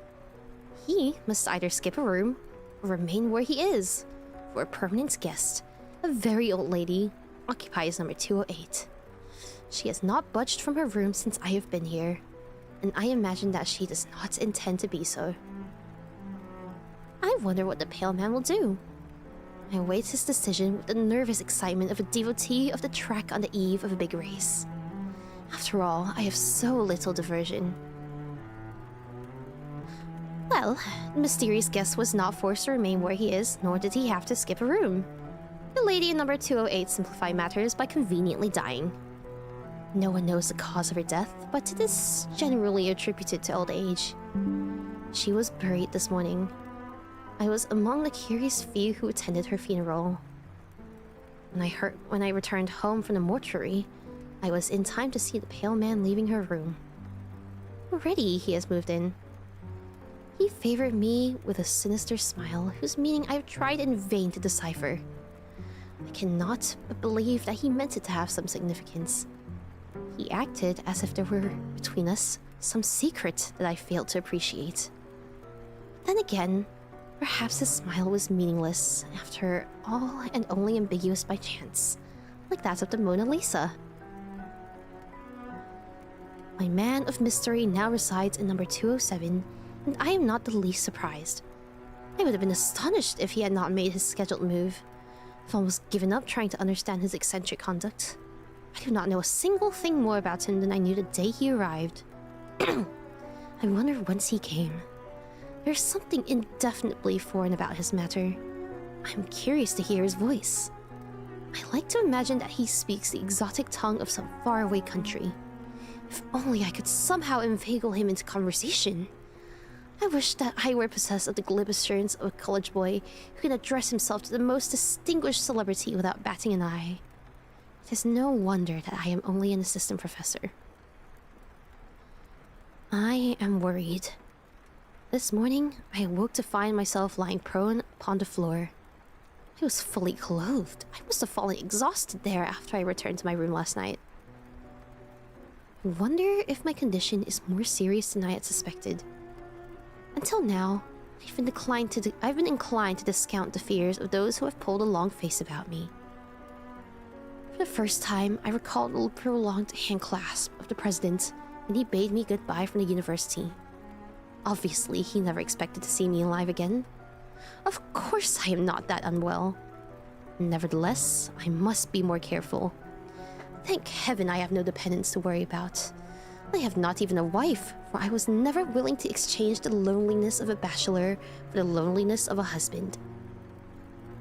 I can say in all sincerity that the prospect of death does not frighten me. Speculation about life beyond the grave has always bored me. Whatever it is, or not, I'll try to get along. I've been so preoccupied about the turn of my own affairs that I have neglected to make note of a most extraordinary incident. The pale man has done an astounding thing. He has skipped 3 rooms and moved all the way to number 203. We are now very close neighbors. We shall meet oftener, and my chances for making his acquaintance are now greater. I have confined myself to my bed during the last few days and have had my food brought to me. I even called a local doctor, whom I suspect to be a quack. He looked over with professional indifference and told me not to leave my room. For some reason, he does not want me to climb stairs. For this bit of information, he received a $10 bill, which, as I directed him, he fished out of my coat pocket. A pickpocket could have not done it better. He had not been long gone when I was visited by the room clerk. That worthy suggested, with a great show of kindly concern, that I use the facilities of the local hospital. It was so modern and all that. With more firmness than I have been able to muster in a long time, I gave him to understand that I intended to remain where I am. Frowning suddenly, he stiffly retired. The doctor must have paused long enough downstairs to tell him a pretty story. It is obvious that he is afraid I shall die in his best room. I feel... Oh, sorry. The pale man is up to his old tricks. Last night, when I tottered down the hall, the door of number 202 was ajar. Without thinking, I looked inside. The pale man sat in a rocking chair, idly smoking a cigarette.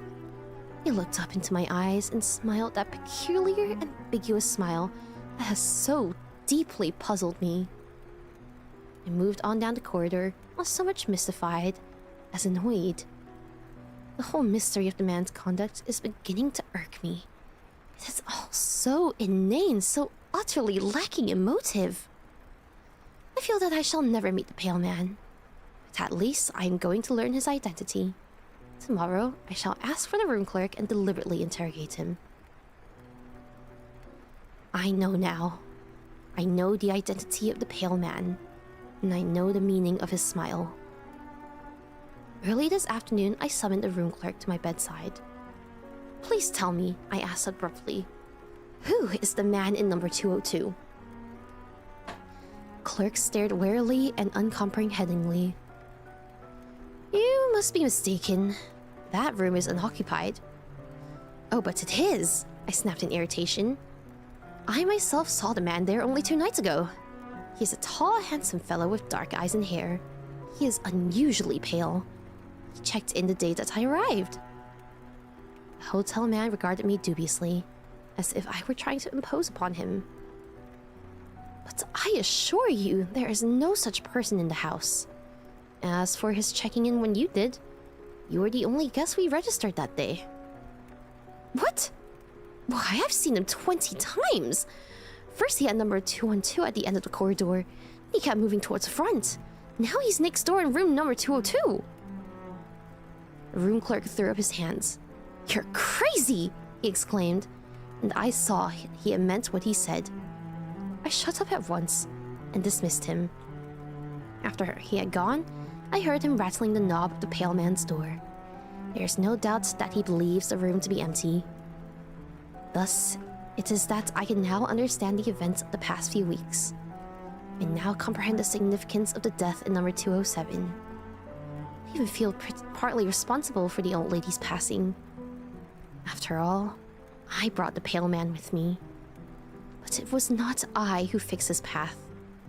Why he chose to approach me room after room, the length of this dreary hotel, why his path crossed the threshold of the woman in number 207, those mysteries I cannot explain. I suppose I should have guessed his identity when he skipped the 3 rooms the night I fell unconscious upon the floor. In a single night of triumph, he advanced until he was almost to my door. He will be coming by and by to inhabit this room, his ultimate goal. When he comes, I shall be at least able to return his smile of grim recognition. Meanwhile, I only have to wait beyond my bolted door. The door swings, slowly open.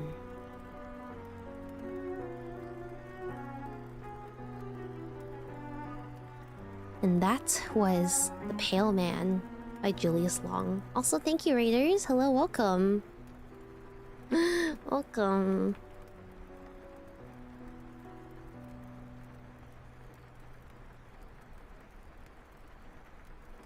Honestly, makes me feel kind of like this is like a creepypasta or like a r/no sleeve. Yeah, it's spooky. It's spooky. This one is a little less well known, but I like it. For me,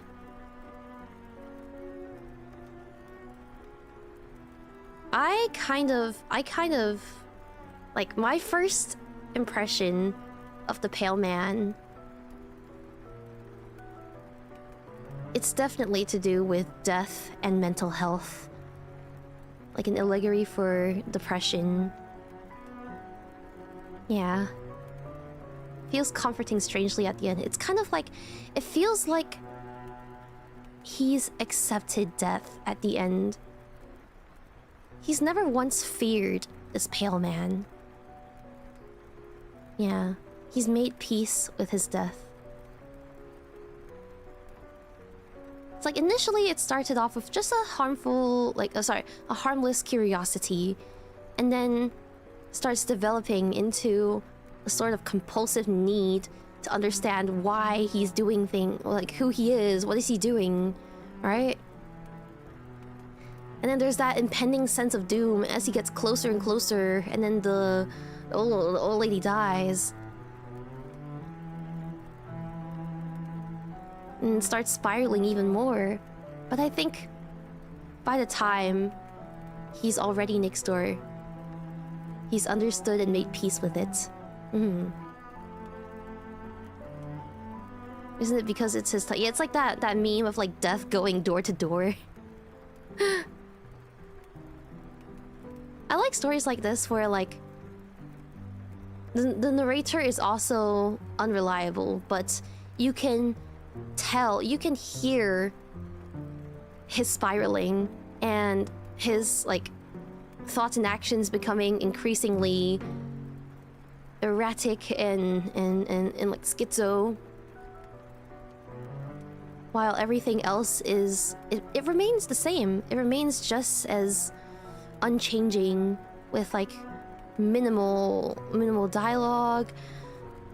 It remains such an enigma, but like the mystery starts driving the narrator crazy. It's great.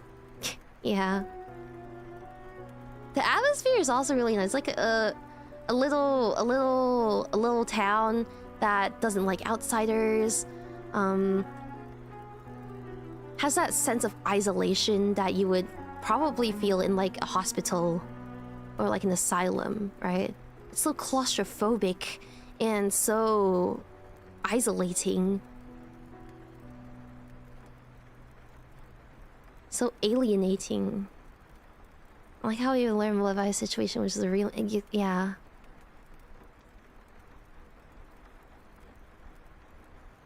Very descriptive, like usual English lit. Yeah, it's lovely. Is insecure. Yeah, he starts trauma dumping about not having like his insecurities about his job, regrets that he's had over his life, the fact that he's all alone, and that like even his place of work doesn't seem to have a use for him anymore. Death and isolation go hand in hand, especially for older people. The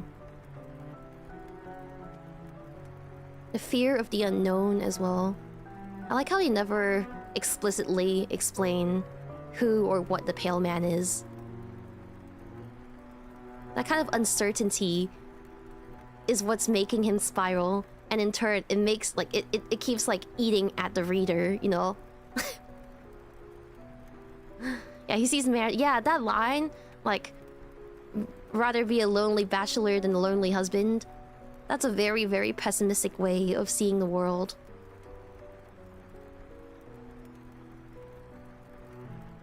Very much so like depression. But yeah. Loneliness of a husband. Because that's not what you would really associate with having a family. But he's just, I think he's just come to terms with it in the end. It's kind of depressing. Well, not just kind of, it's really depressing. But yeah, that is The Pale Man by Julius Long. I quite like this one. It's spooky, eerie, unnerving. A really good story to read. quite somber, yeah. Okay. Let's see. I have my final story with you guys. Makes it seem like he knows his time is dated, yeah. Because they never said why they sent him away. Why his university sent him away. Told him to take a vacation, but he also mentioned that it had, like, they said that with the expectation that he wouldn't be coming back. They wouldn't be seeing him alive anymore. Yeah, your days are numbered, story. Alright. This last one is one that I haven't read before. This is a new one to me.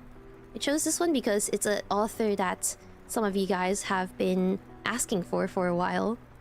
This is The Outsider by H.P. Lovecraft. Outsider by H.P.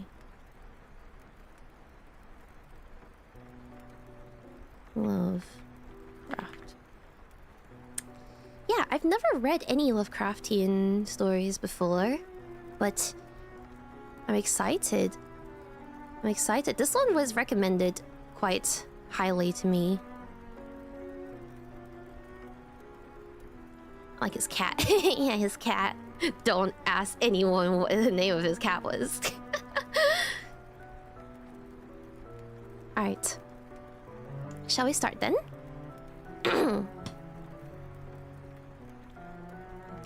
The Outsider by H.P. Lovecraft. Unhappy is he to whom the memories of childhood bring only fear and sadness. Wretched is he who looks back upon lone hours in vast and dismal chambers with brown hangings and maddening rows of antique books, or upon odd watches in twilight groves of grotesque, gigantic, and vine-encumbered trees that silently wave twisted branches far aloft. Such a lot the gods gave to me, the dazed, the disappointed, the barren, the broken. Yet, I am strangely content and cling desperately to those sere memories, when my mind momentarily threatens to reach beyond to the other. I know not where I was born, save that the castle was infinitely old and infinitely horrible, full of dark passages and having high ceilings where the eye could find only cobwebs and shadows. The stones in the crumbling corridors seemed always hideously damp, and there was an accursed smell everywhere as of the piled up corpses of dead generations. It was never light, so that I sometimes used to light candles and gaze steadily at them for relief, nor was there any sun outdoors, since the terrible trees grew high above the topmost accessible tower. There was one black tower which reached above the trees into the unknown outer sky. That was partly ruined and could not be ascended save by well-nigh impossible climb up the sheer wall, stone by stone. I must have lived years in this place, but I cannot measure the time. Beings must have cared for my needs, yet I cannot recall any person except myself, or anything alive but the noiseless rats and bats and spiders. I think that whoever nursed me must have been shockingly aged, since my first conception of a living person was that of somebody mockingly like myself, yet distorted, shriveled, and decaying like the castle. To me, there was nothing grotesque in the bones and skeletons that strewed some of the stone crypts deep down among the foundations. I fantastically associate these things with everyday events, and thought them more natural than the colored pictures of living beings which I found in many of the moldy books. From such books, I learned all that I know. No teacher urged or guided me, and I do not recall hearing any human voice in all those years, not even my own, for although I had read of speech, I had never thought to try to speak aloud. My aspect was a matter equally unthought of, for there were no mirrors in the castle, and I merely regarded myself by instinct as akin to the youthful figures I saw drawn and painted in the books. I felt conscious of youth because I remembered so little. Outside, across the putrid moat, and under the dark mute trees, I would often lie and dream for hours about what I read in the books, and would longingly picture myself amidst gay crowds in a sunny world beyond the endless forest. Once, I tried to escape from the forest, but as I went farther from the castle, the shade grew denser and the air more filled with brooding fear, so that I ran frantically back lest I lose my way in a labyrinth of nighted silence. So through endless twilights I dreamed and waited, though I knew not what I waited for. Then, in the shadowy solitude, my longing for light grew so frantic that I could rest no more, and I lifted entreating hands to a single black ruined tower that reached above the forest into the unknown outer sky.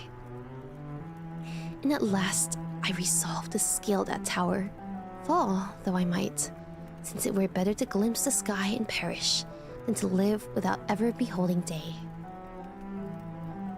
In the dank twilight, I climbed the worn and aged stone stairs till I reached the level where they ceased, and thereafter clung perilously to small footholds leading upward.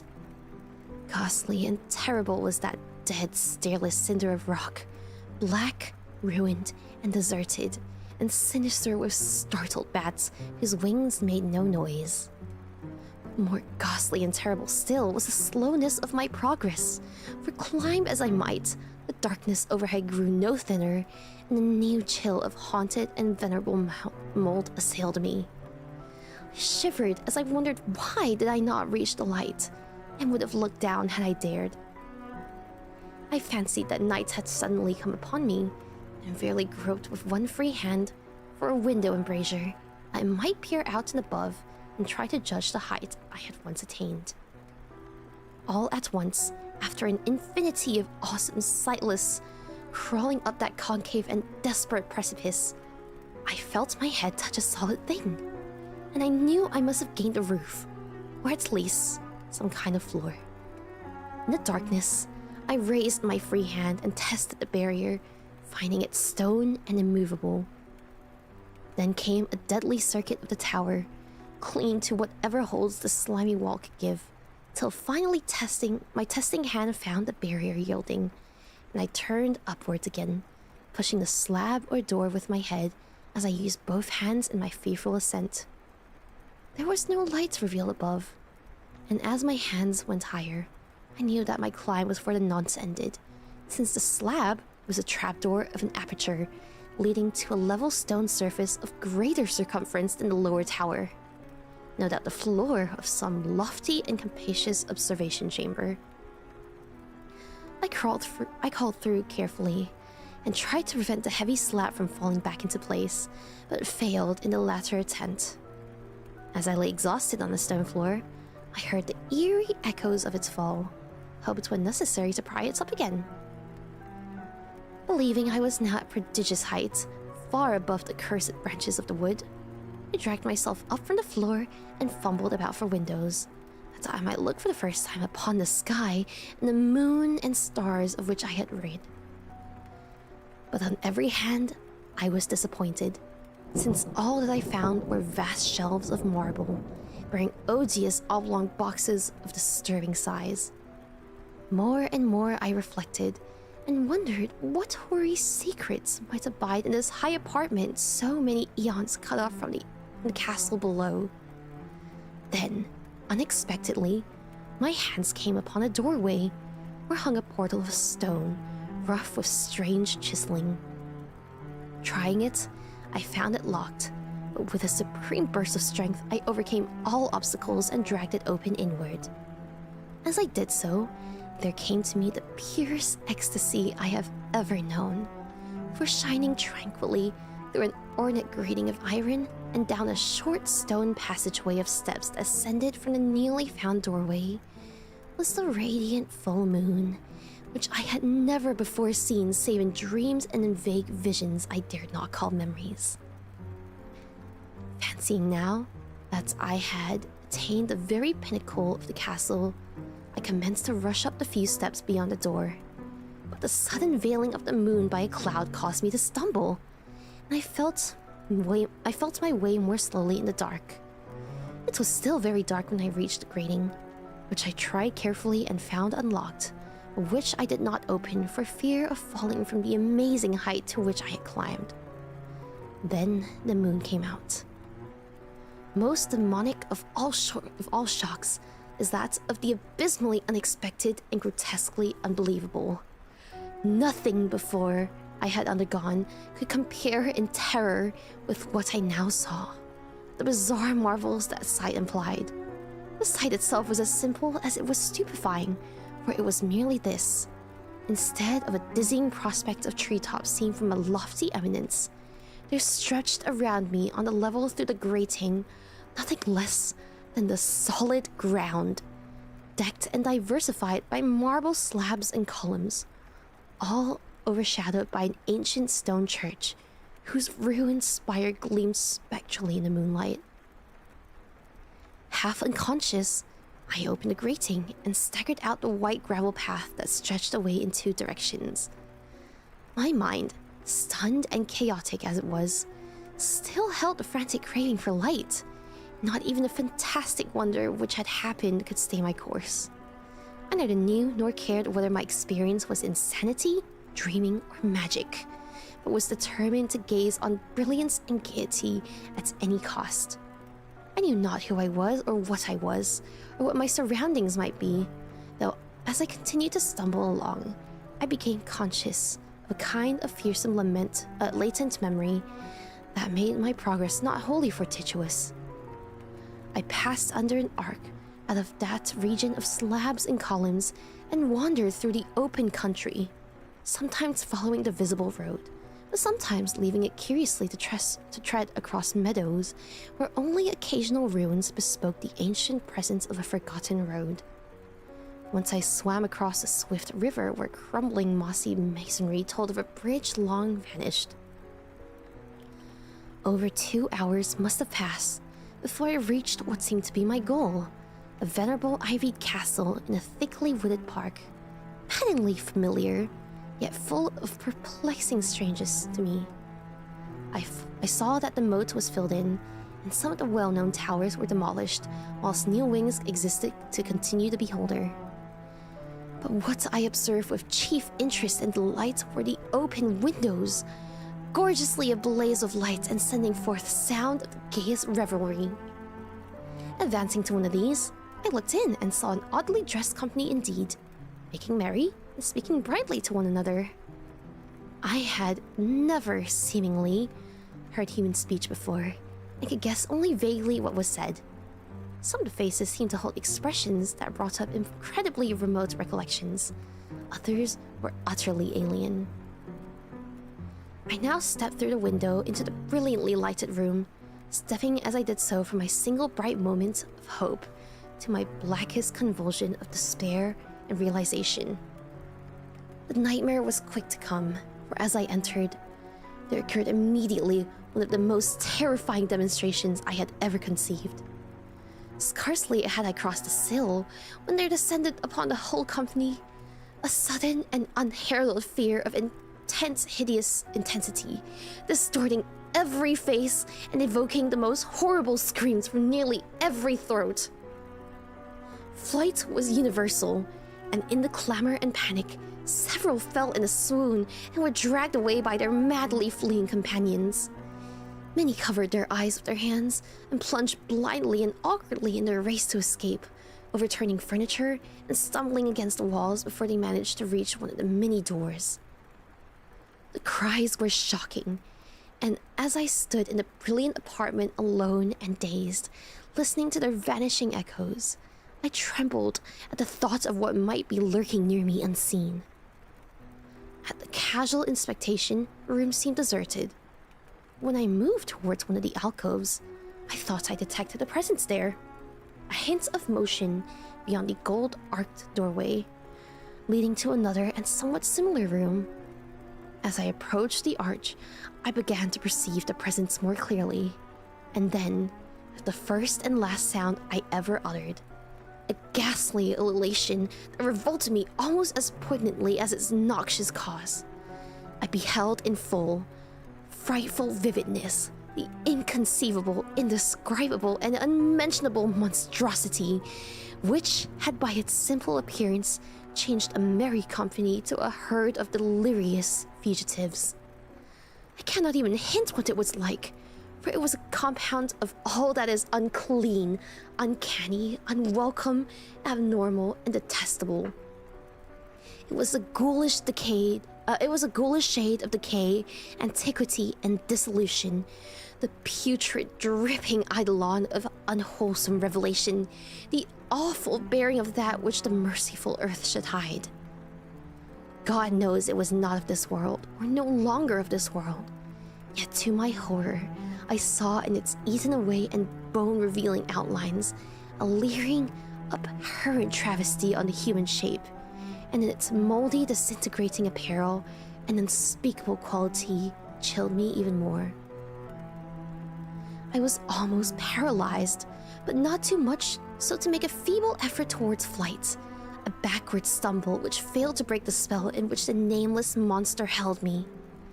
My eyes, bewitched by the glassy orbs which stared loathsomely into him, refused to close, though they were mercifully blurred and showed the terrible object but indistinctly after the first shock. I tried to raise my hand to shut out the sight, yet so stunned were my nerves that my arm could not fully obey my will. The attempt, however, was enough to disturb my balance, so that I had to stagger forward several steps to avoid falling. As I did so, I became suddenly and agonizingly aware of the nearest of the carrion thing, whose hideous hollow breathing I half fancied I could hear. Nearly mad, I found myself yet able to throw out a hand to ward off the fetid apparition which pressed so close, when in one cataclysmic second of cosmic nightmarishness and hellish accident, my fingers touched the rotting, outstretched paw of the monster beneath the golden arch. I did not shriek, but all the fiendish gulls that ride the night wind shrieked for me as in that same second there crashed down upon my mind a single fleeting avalanche of soul-annihilating memory. I knew in that second all that had been. I remembered beyond a frightful castle in the trees, and recognized the altered edifice in which I now stood. I recognized, most terrible of all, the unholy abomination that stood leering before me as I withdraw my sullied fingers from its own. But in the cosmos, there is balm as well as bitterness, and that balm is nepenthe. In the supreme horror of that second, I forgot which had horrified me, and the burst of black memory vanished in a chaos of echoing images. In a dream, I fled from that haunted and accursed pile, and ran swiftly and silently in the moonlight. When I returned to the churchyard place of marble and went down the steps, I found the stone trapdoor immovable. But I was not sorry, for I had hated the antique castle in the trees. Now, I ride with the mocking and friendly ghouls on the night wind, and play by day amongst the catacombs of Neferenka in the sealed and unknown valley of Hathoth by the Nile. I know that light is not for me, save that of the moon over the rock tombs of Neb, nor any gaiety save the unnamed feast of Nitocris beneath the Great Pyramid. Yet in my new wildness and freedom, I almost welcome the bitterness of alienage. For though nepenthe has calmed me, I know that I am always an outsider, a stranger in the century and among those who are still men. This I have known ever since I stretched out my fingers to the abomination within that great gilded frame, stretched out my fingers and touched a cold and unyielding surface of polished glass.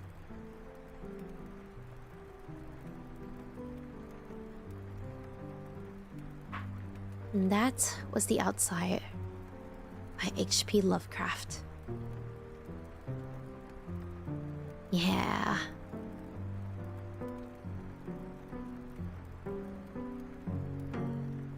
Damn. kind of had a feeling. I have never read this story before, so I had a feeling that he was the monster all along.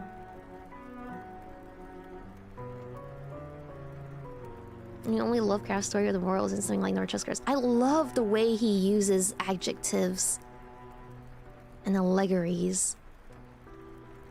I love the grotesque language he uses. It really conveys the horror of what the narrator really is. Yeah, no, I love those long-winded adjectives. Really hammers in the kind of terrifying being that the author or the narrator finds out in his journey of self-discovery that he is. He's really good by many people. Yeah, I really need to read that one. Lovecraft lived in constant fear. Genuine schizophrenic.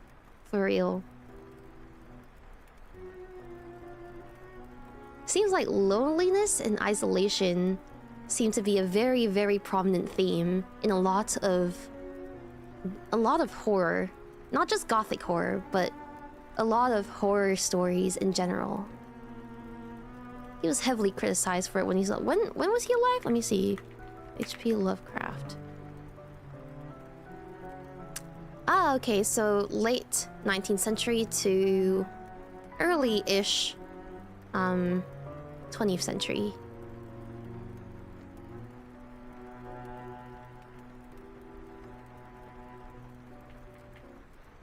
Yeah. Mm-hmm.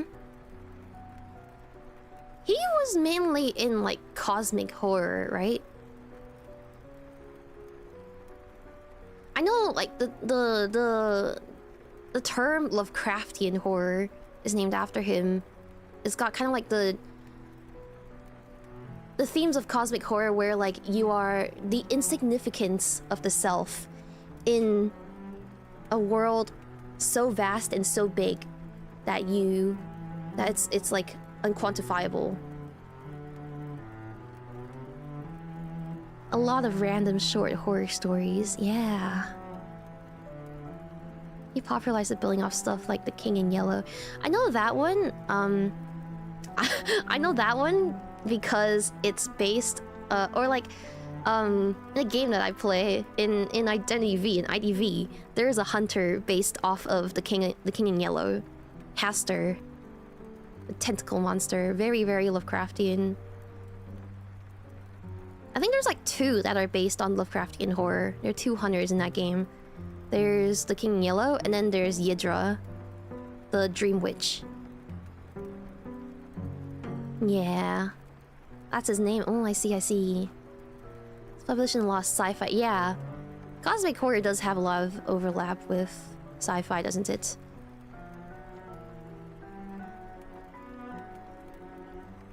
But yeah. True crime has a lot of reference. Really? Really? She look her when he. Oh, was he from Rhode Island? That's in the US, right? I know it's like on the East Coast. That's about all I know about Rhode Island. Surely it can't be that depressing. Surely it's not that depressing of a place, right? Next to New York. Yeah. Surely it can't be that depressing of a place. Come on, man. It's an island. You get to see the ocean. You get to see the ocean. Bro, that fucking family that he stumbled into. They must have shit their pants, bro. They must have shit themselves. It's crazy. Imagine you're just having dinner. You're just having dinner at the dinner table, and then unspeakable horrors beyond your comprehension start crawling through your window. Yeah, I would too. I would too, bro.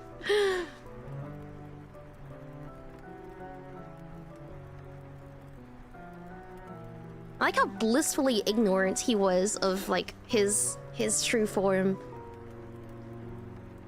And then that slowly unraveling throughout the story. The horror of this self-revelation.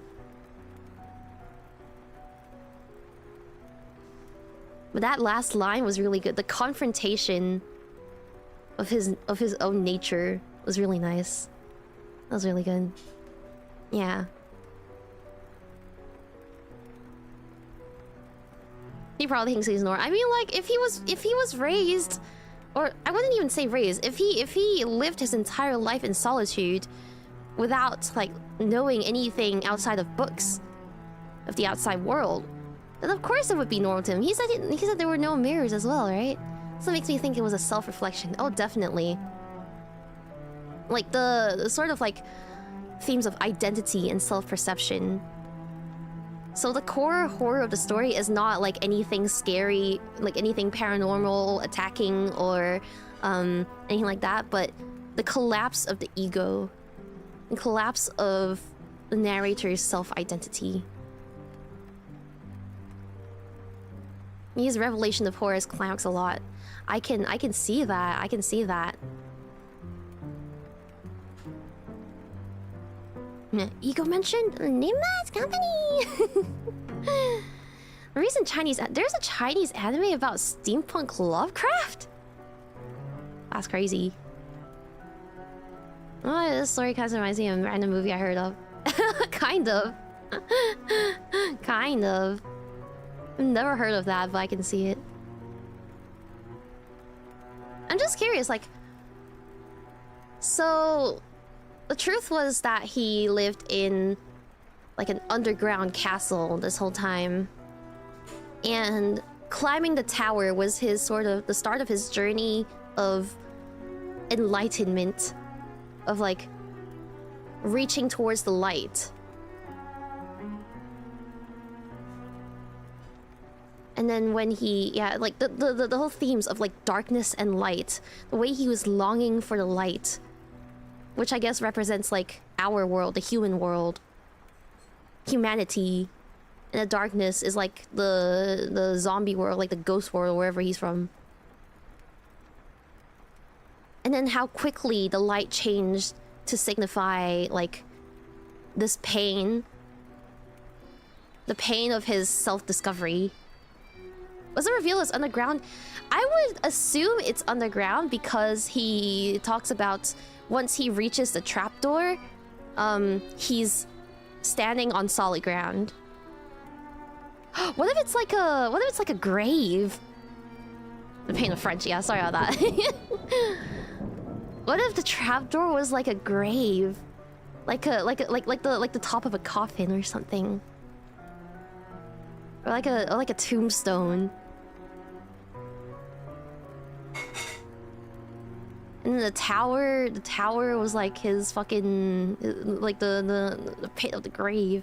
I don't know. Yeah, he mentions a lot of like world building names. I would assume like the pyramids, like names of some gods. Don't know if this is like in general horror, where he's just taking from like different cultures, or if this is from his like world building. There's a theme of alternative world stuff in this world. So yeah, definitely ties in with his cosmic horror type shit. He used Necropolis in a lot. That's like the underground, the underworld, right? Then. Yeah. The anxieties about the rapid progress of the 19th century really comes across. Oh. True. Right after the Industrial Revolution and... I guess this is right before World War I? I don't know when this was written. Let me see. When was The Outsider written? Lovecraft. Okay, a little bit after World War I, before World War II? Around the time frame. Man did not like me when I'm autistic and cannot handle sudden change.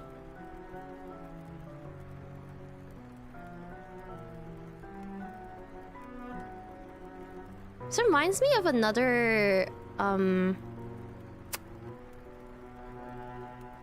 reminds me of another poem. I think it was Poe's Mask of the Red Death. Like when he takes off his mask and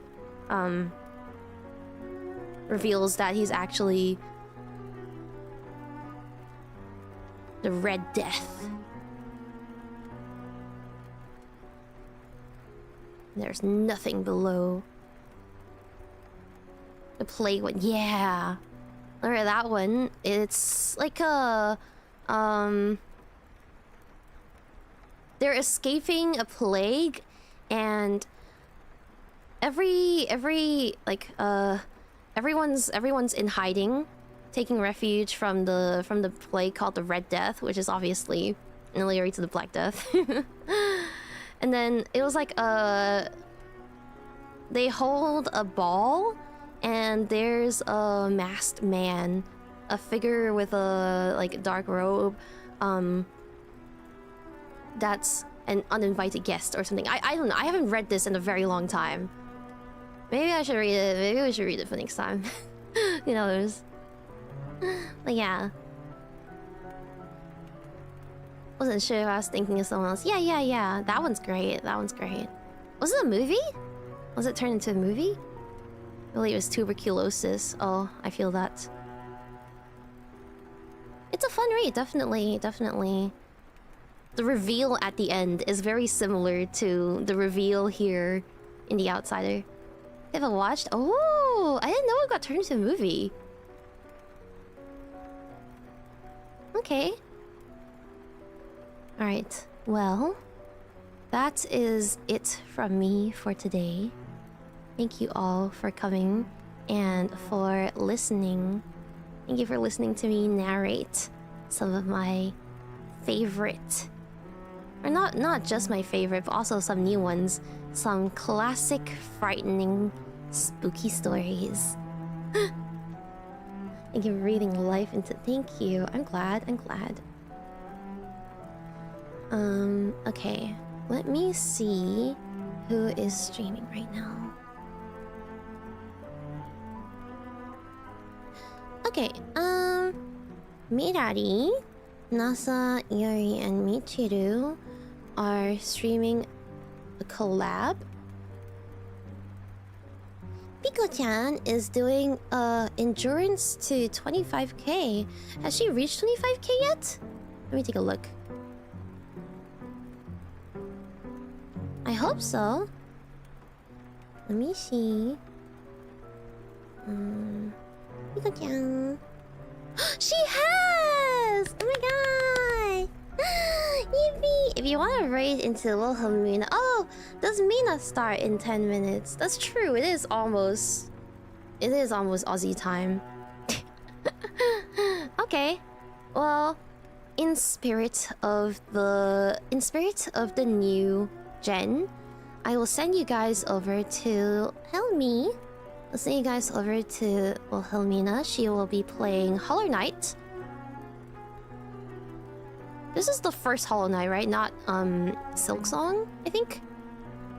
I've never played Hollow Knight, but I've watched a lot of people play it. Let's see. Willy?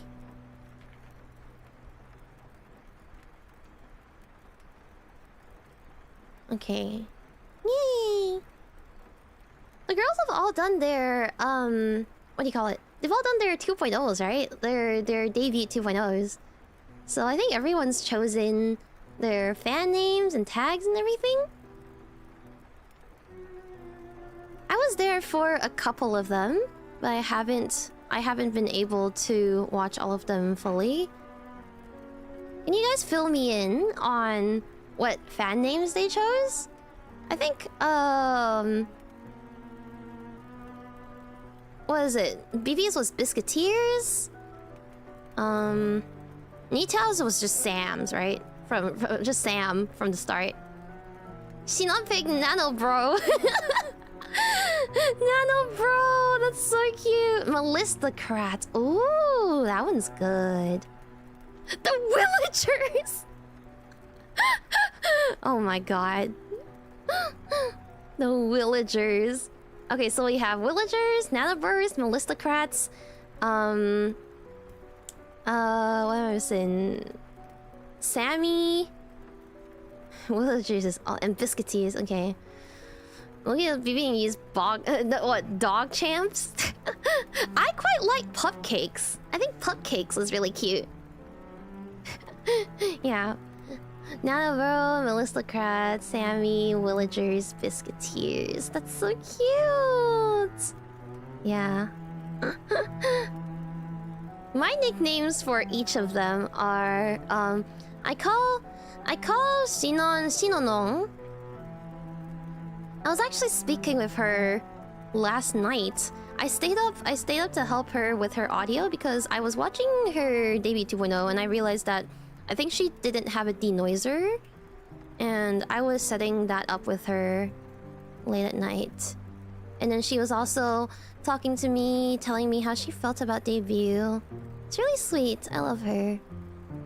She's very, very, very sweet. That's why I got so pissed when someone was like directly saying bad things about her in my chat. Like, the fucking nerve. The absolute balls. Yeah, she's very nervous.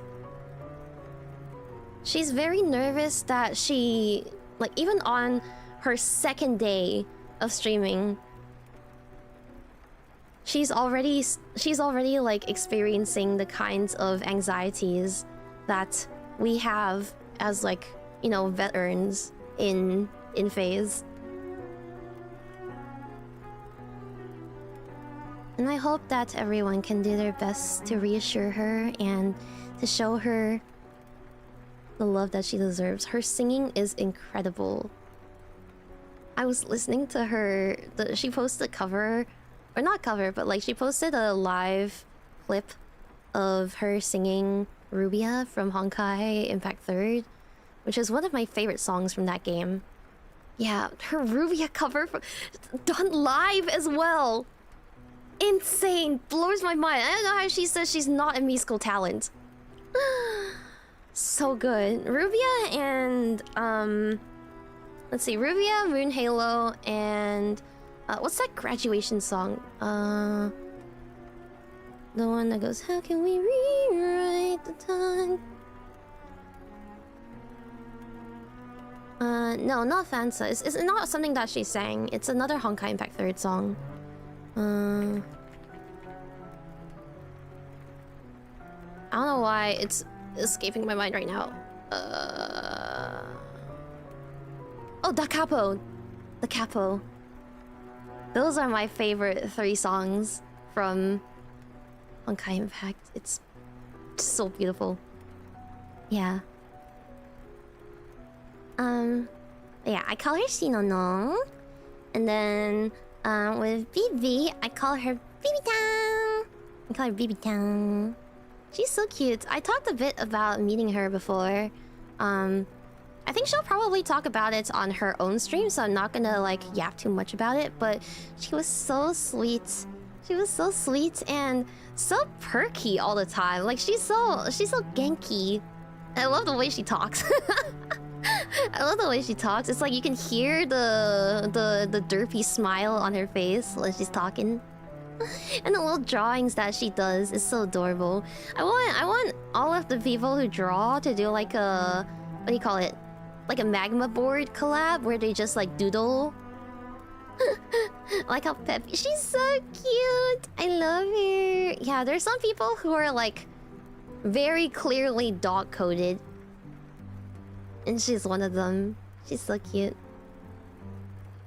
Yeah. And then there's Malice. I haven't thought of a nickname for Malice yet, actually. I wonder what I should call her.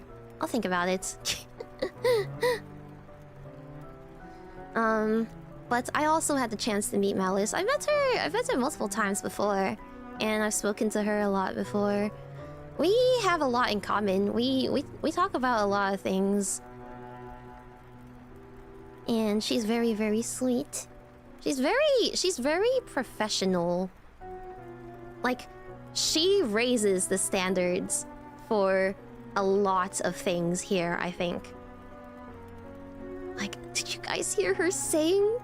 Did you guys hear her sing on debut? The Dan to Dan opening? So good. And I love the cadence of her voice. Honestly, I'd love to invite her to do one of these royal book clubs with me. She is a princess after all. I want to invite her to do some readings with me. I think she would like that. I think that would be lovely. I think it was season 2. It's a new song.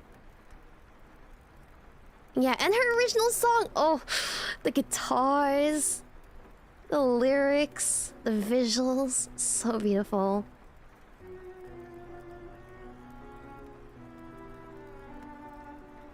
She'd probably say yes. Yeah, absolute banger. Malice is malice. And then there is Mina. I just call her Mina because I think most people do. Like, I'll call her Helmi or Mina. Nobody wants to call her Willy. Except for you guys for some reason. I just call her Mina. I want to do some like roleplay streams with her. I want to do some roleplay heavy streams with her. I think it'd be fun to have someone to bounce off of. I want to tease her. I want to tease her a bit. She's so easy to fluster, and so like it's like so fun to watch her squirm. Phase D&D. I would love that. I would love that. Yeah, Captain Willy. Willy's fun to say, but Helmi is good to. Yeah, Helmi sounds like it could be like even like a Scandinavian name. You have to show a night her place. Exactly. Exactly. For Nitya, we usually call her Nitty. We usually call her Nitty, itty bitty titty nitty.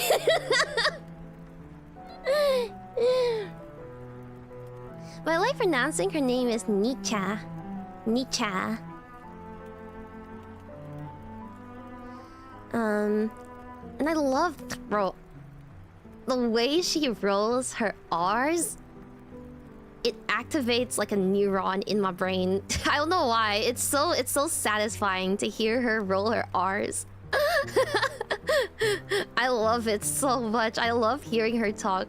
It's not even like her natural accent. I think she started doing that because of Spanish. Yeah. It's so unique. I've never heard anyone talk like that. Super unique. It's so satisfying. And her debut with all of the 3D assets, I've never seen someone use Warudo like that. And especially not for their debut. That was insane. It was crazy. And she rigged her own model. Not even like just purely for the love of the game. Not even because we didn't have any riggers available. Literally just for the love of the game. Insane. It really makes me think like how much the quality of debuts have gone up since I first started getting into VTubing. Because back then, okay, listen, I started watching VTubers in 2019, 2020. All we did was like put on a PowerPoint presentation, and that's if you even had a debut. That's if you even did a proper debut. Yeah, makes me wish I could do it all over again. I could do a re-debut. I don't know. Maybe I kind of find re-debuts a little redundant. Who knows? Maybe someday. Fisherman's... Yeah, every gen keeps like upping the ante so much, and like while it's like a little like, oh, I wish I could have done that, or I wish I had those resources. It was very different times, and I think like over time, it definitely like since we're growing, it's not really the fault of anyone. Aren't those just 2.0? No, it's like a re-debut, as in like you do your debut slides and the whole jig all over again. I wish I could redo it just because I hate my debut so much. But yeah, okay, I've yapped long enough. I think she started now. I think she started now, so I'm gonna send you guys over to Miss Mina. Mina. Yeah, you planted the tree. It's kind of crazy to think, right? Like, not only Gen 1, but like Gen 2, we've been here for so long. We signed on when Gen 1 was still like barely a couple months into their debut.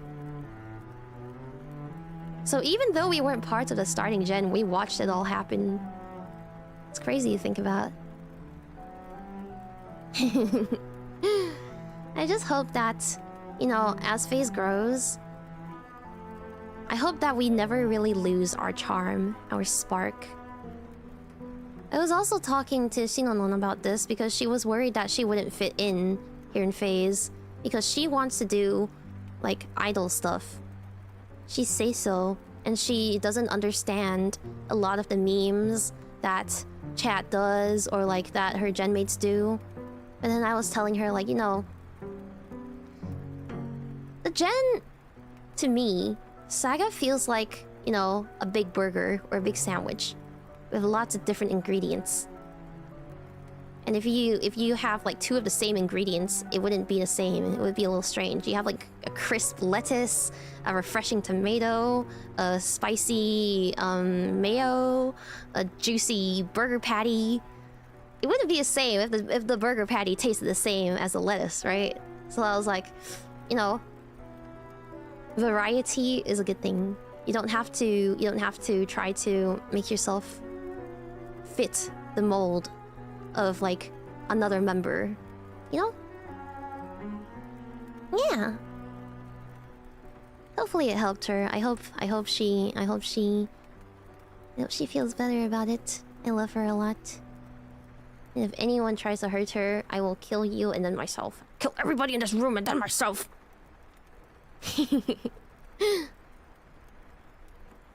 Okay, but I'm gonna send you guys over to Mina now. I'm gonna send you guys over to Mina-chan. And I will see you tomorrow for, I think it's a watch along, right? Yes, Incantation. That movie still lives rent-free in my brain. I wish I had heard of it before I picked out the movies for Horror with Helme, but it's a good thing that we can still fit it in this week's schedule. I cannot wait to relive it with you guys. It's great. It's really, really good. Yeah, and that one shouldn't have any discrepancies in like edition or cut since it's such a recent movie. I think it's even on Netflix. It's on Netflix, so I'll probably be watching the Netflix version. Okay, but I will see you then tomorrow. Thank you for coming today, and have a good, lovely, lovely rest of your day, Hime. Bye! See you! Bye bye bye bye bye bye!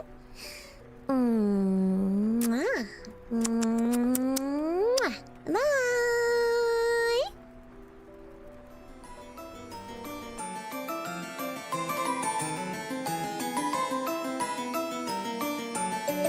Also, for those wondering, there is a version without the ghost, but I can't show it on YouTube.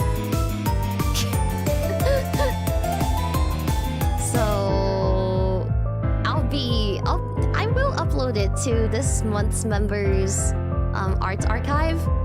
It's not animated though. The artist is a little too busy to animate it, but